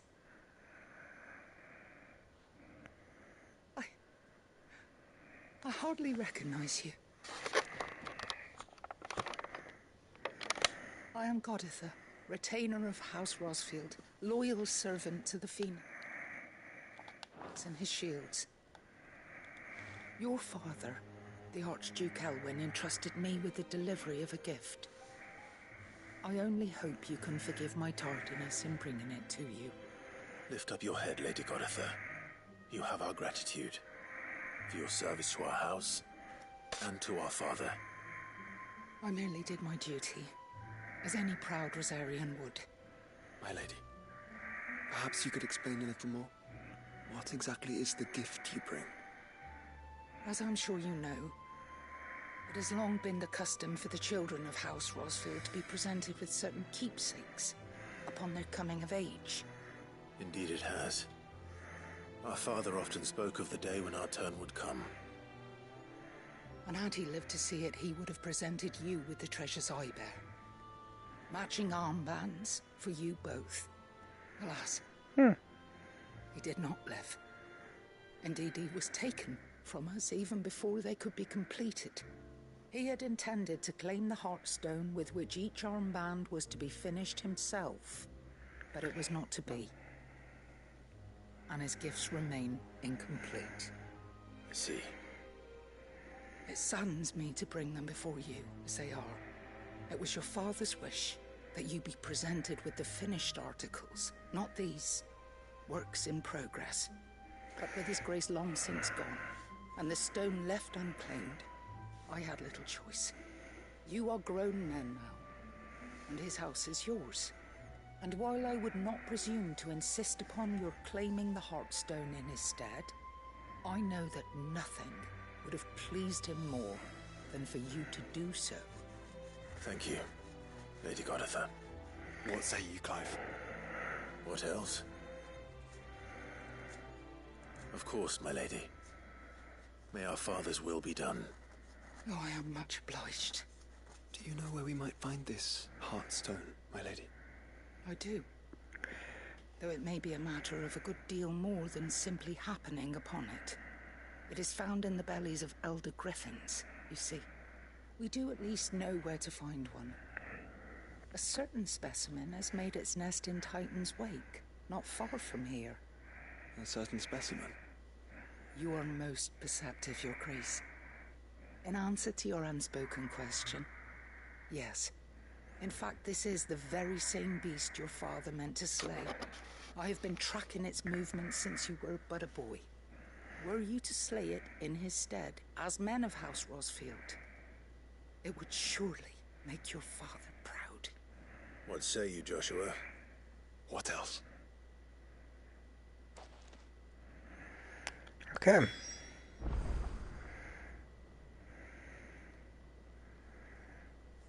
Oh, submerge. Okay. Titan's Wake.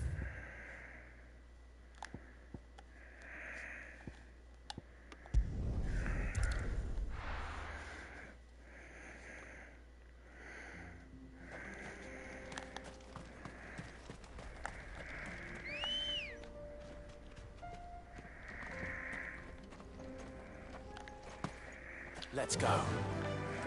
Faster!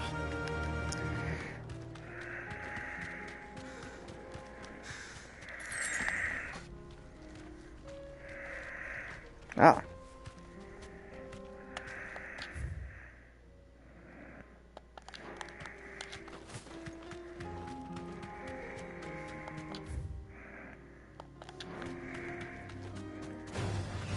Enough of you, are there?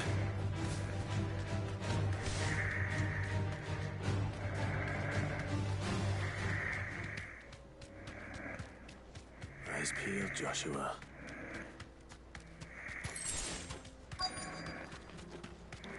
There it is.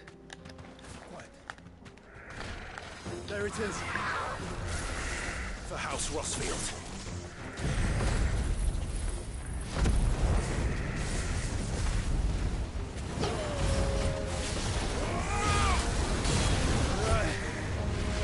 Let's try.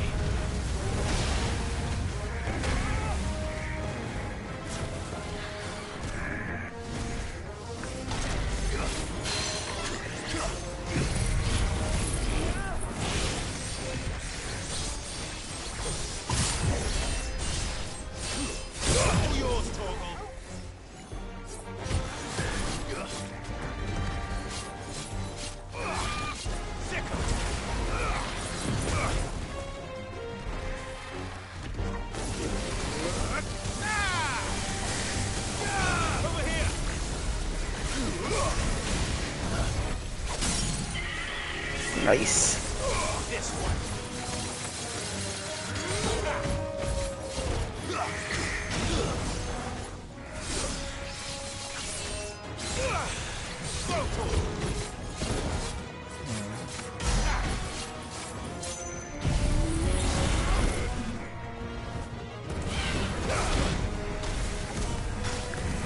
Okay.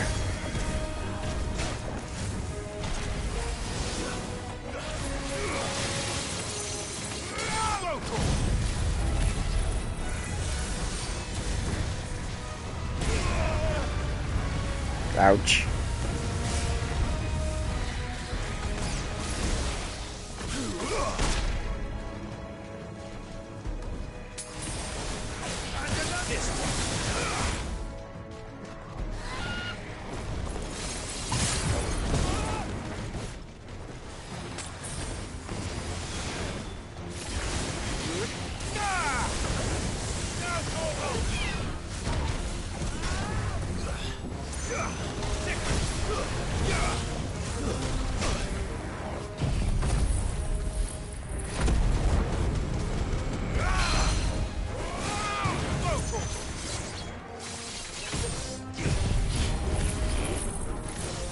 Almost there.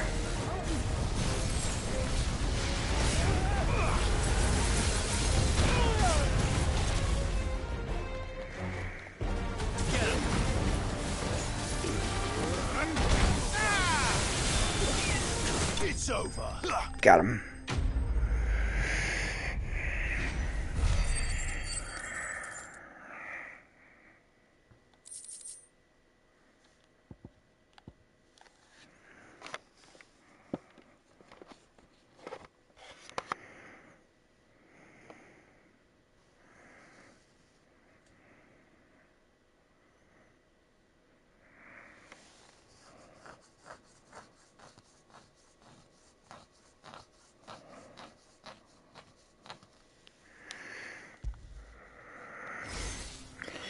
Okay. Is this the Heartstone? I expect Lady Goditha will know.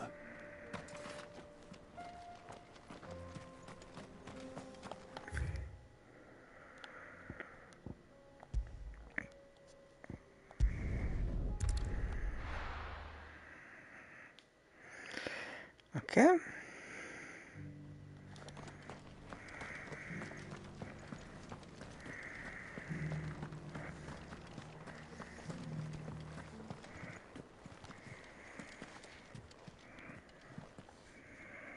Oh, thank the Founder you were safe.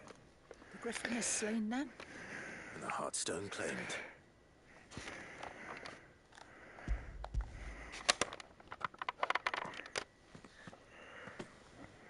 Yes, this radiant luster like frozen flame. It is just as your father described it. Thank you, my lord. Your Grace. Your father would be so proud. Lady Goditha, the lapidary is ready. Thank you, Cyril. I will be with him shortly. If you would excuse me, I shall have the stone cut and set forthwith.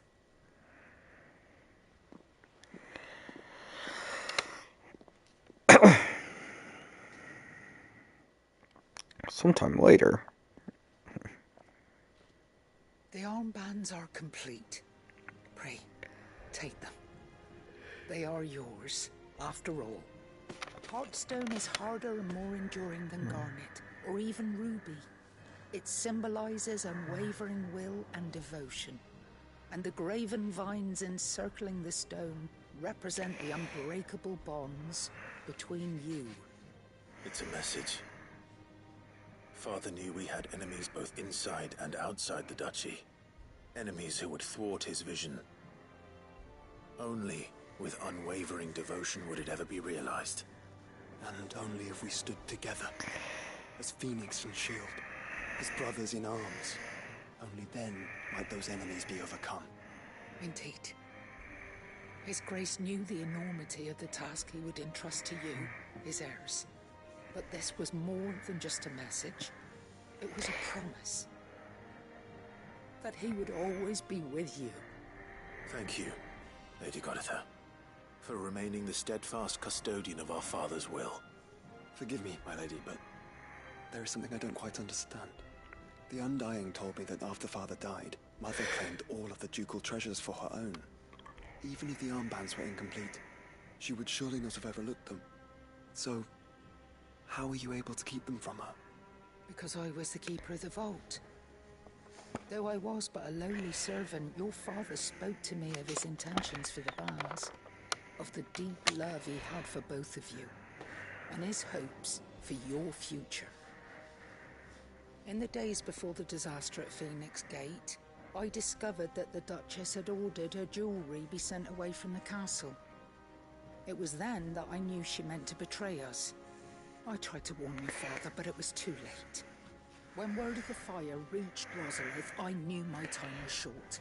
So I took up the armbands and I fled into the night. And thank the Founder you did. Yet my duty to your father was incomplete. Not knowing what else to do, I followed the Griffin, thinking I might claim the Heartstone on its passing. And so my pursuit continued, until Lord Cyril appeared before me. He informed me that His Grace's will had been recovered, and that his sons were alive and well. Lady Goditha, on behalf of my father and all the people of Rosaria, I thank you for your loyal service. As do I. Thank you, my lord. Your Grace, for coming back to us. For giving my service meaning.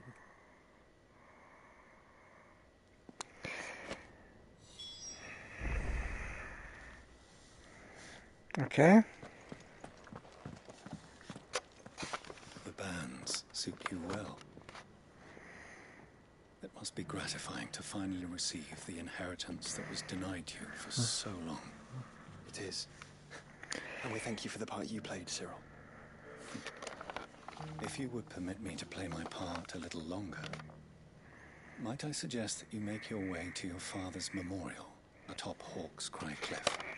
Let him see that you have received his blessing, and that his vision lives on in you. I suppose it would be churlish not to. What do you say, Clive? Shall we pay Father a visit? I think we should.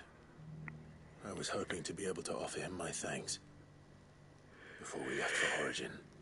Your father's helm is enshrined there. It has been since the day we recovered it from Phoenix Gate. I prithee claim it.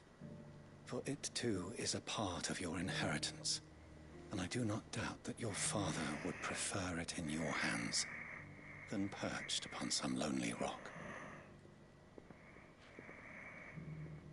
Thank you, Cyril.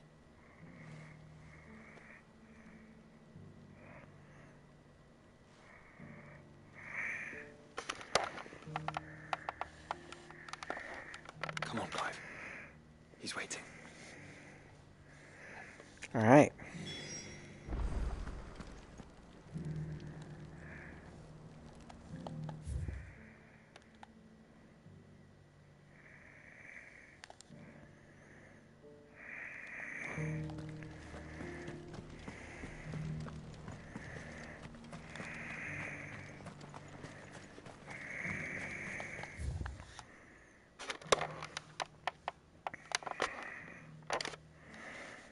Let's see.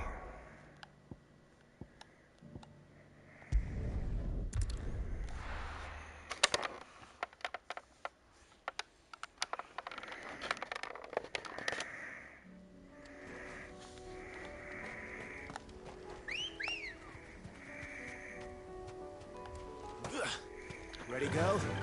Yeah! Unwavering will and an unbreakable bond. Do you really think we're strong enough? To save the world? Of course. To have overcome Father's political enemies? Of that I'm less certain. Especially knowing what we know now. What Mother was truly capable of. But perhaps these bands would have helped. Knowing he was with us would have made all the difference.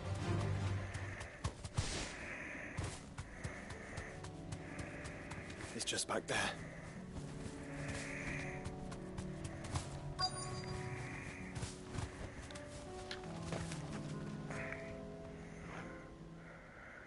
All right.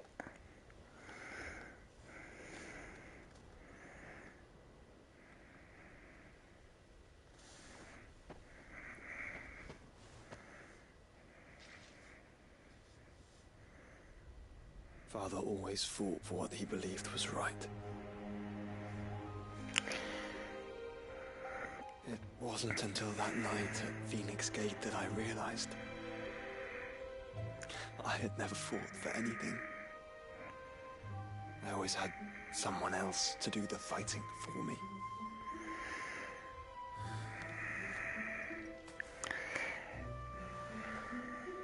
No matter how fate conspired against him, he never lost heart, never looked back, never stopped fighting. To me, he was the greatest of men. I've been trying to live up to his ideals ever since.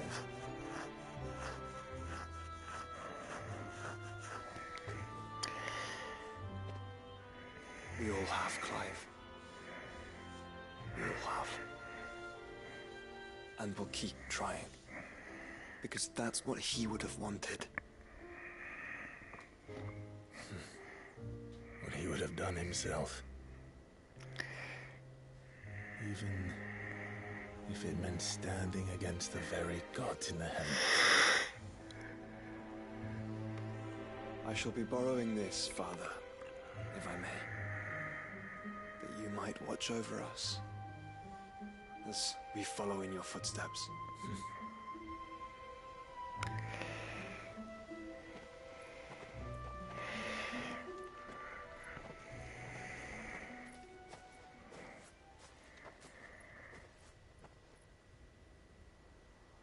Hmm?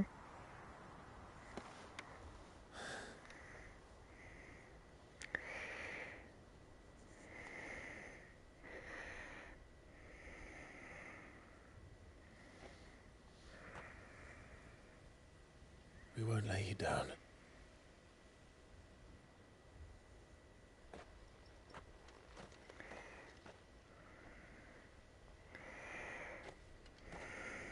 Onward, then? Onward. To the end.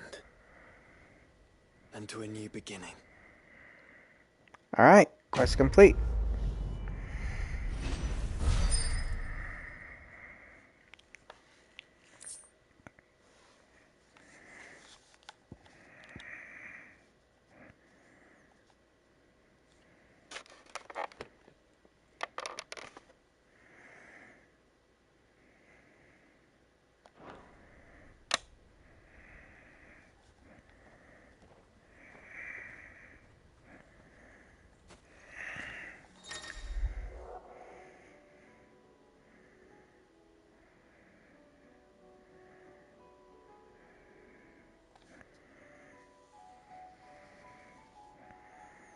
Okay.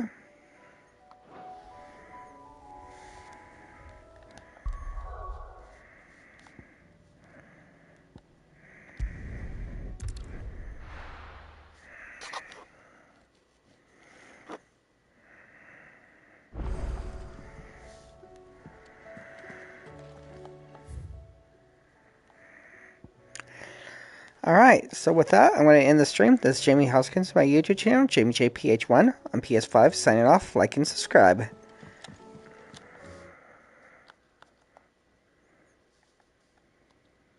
Wow, 3 hours and 45 minutes.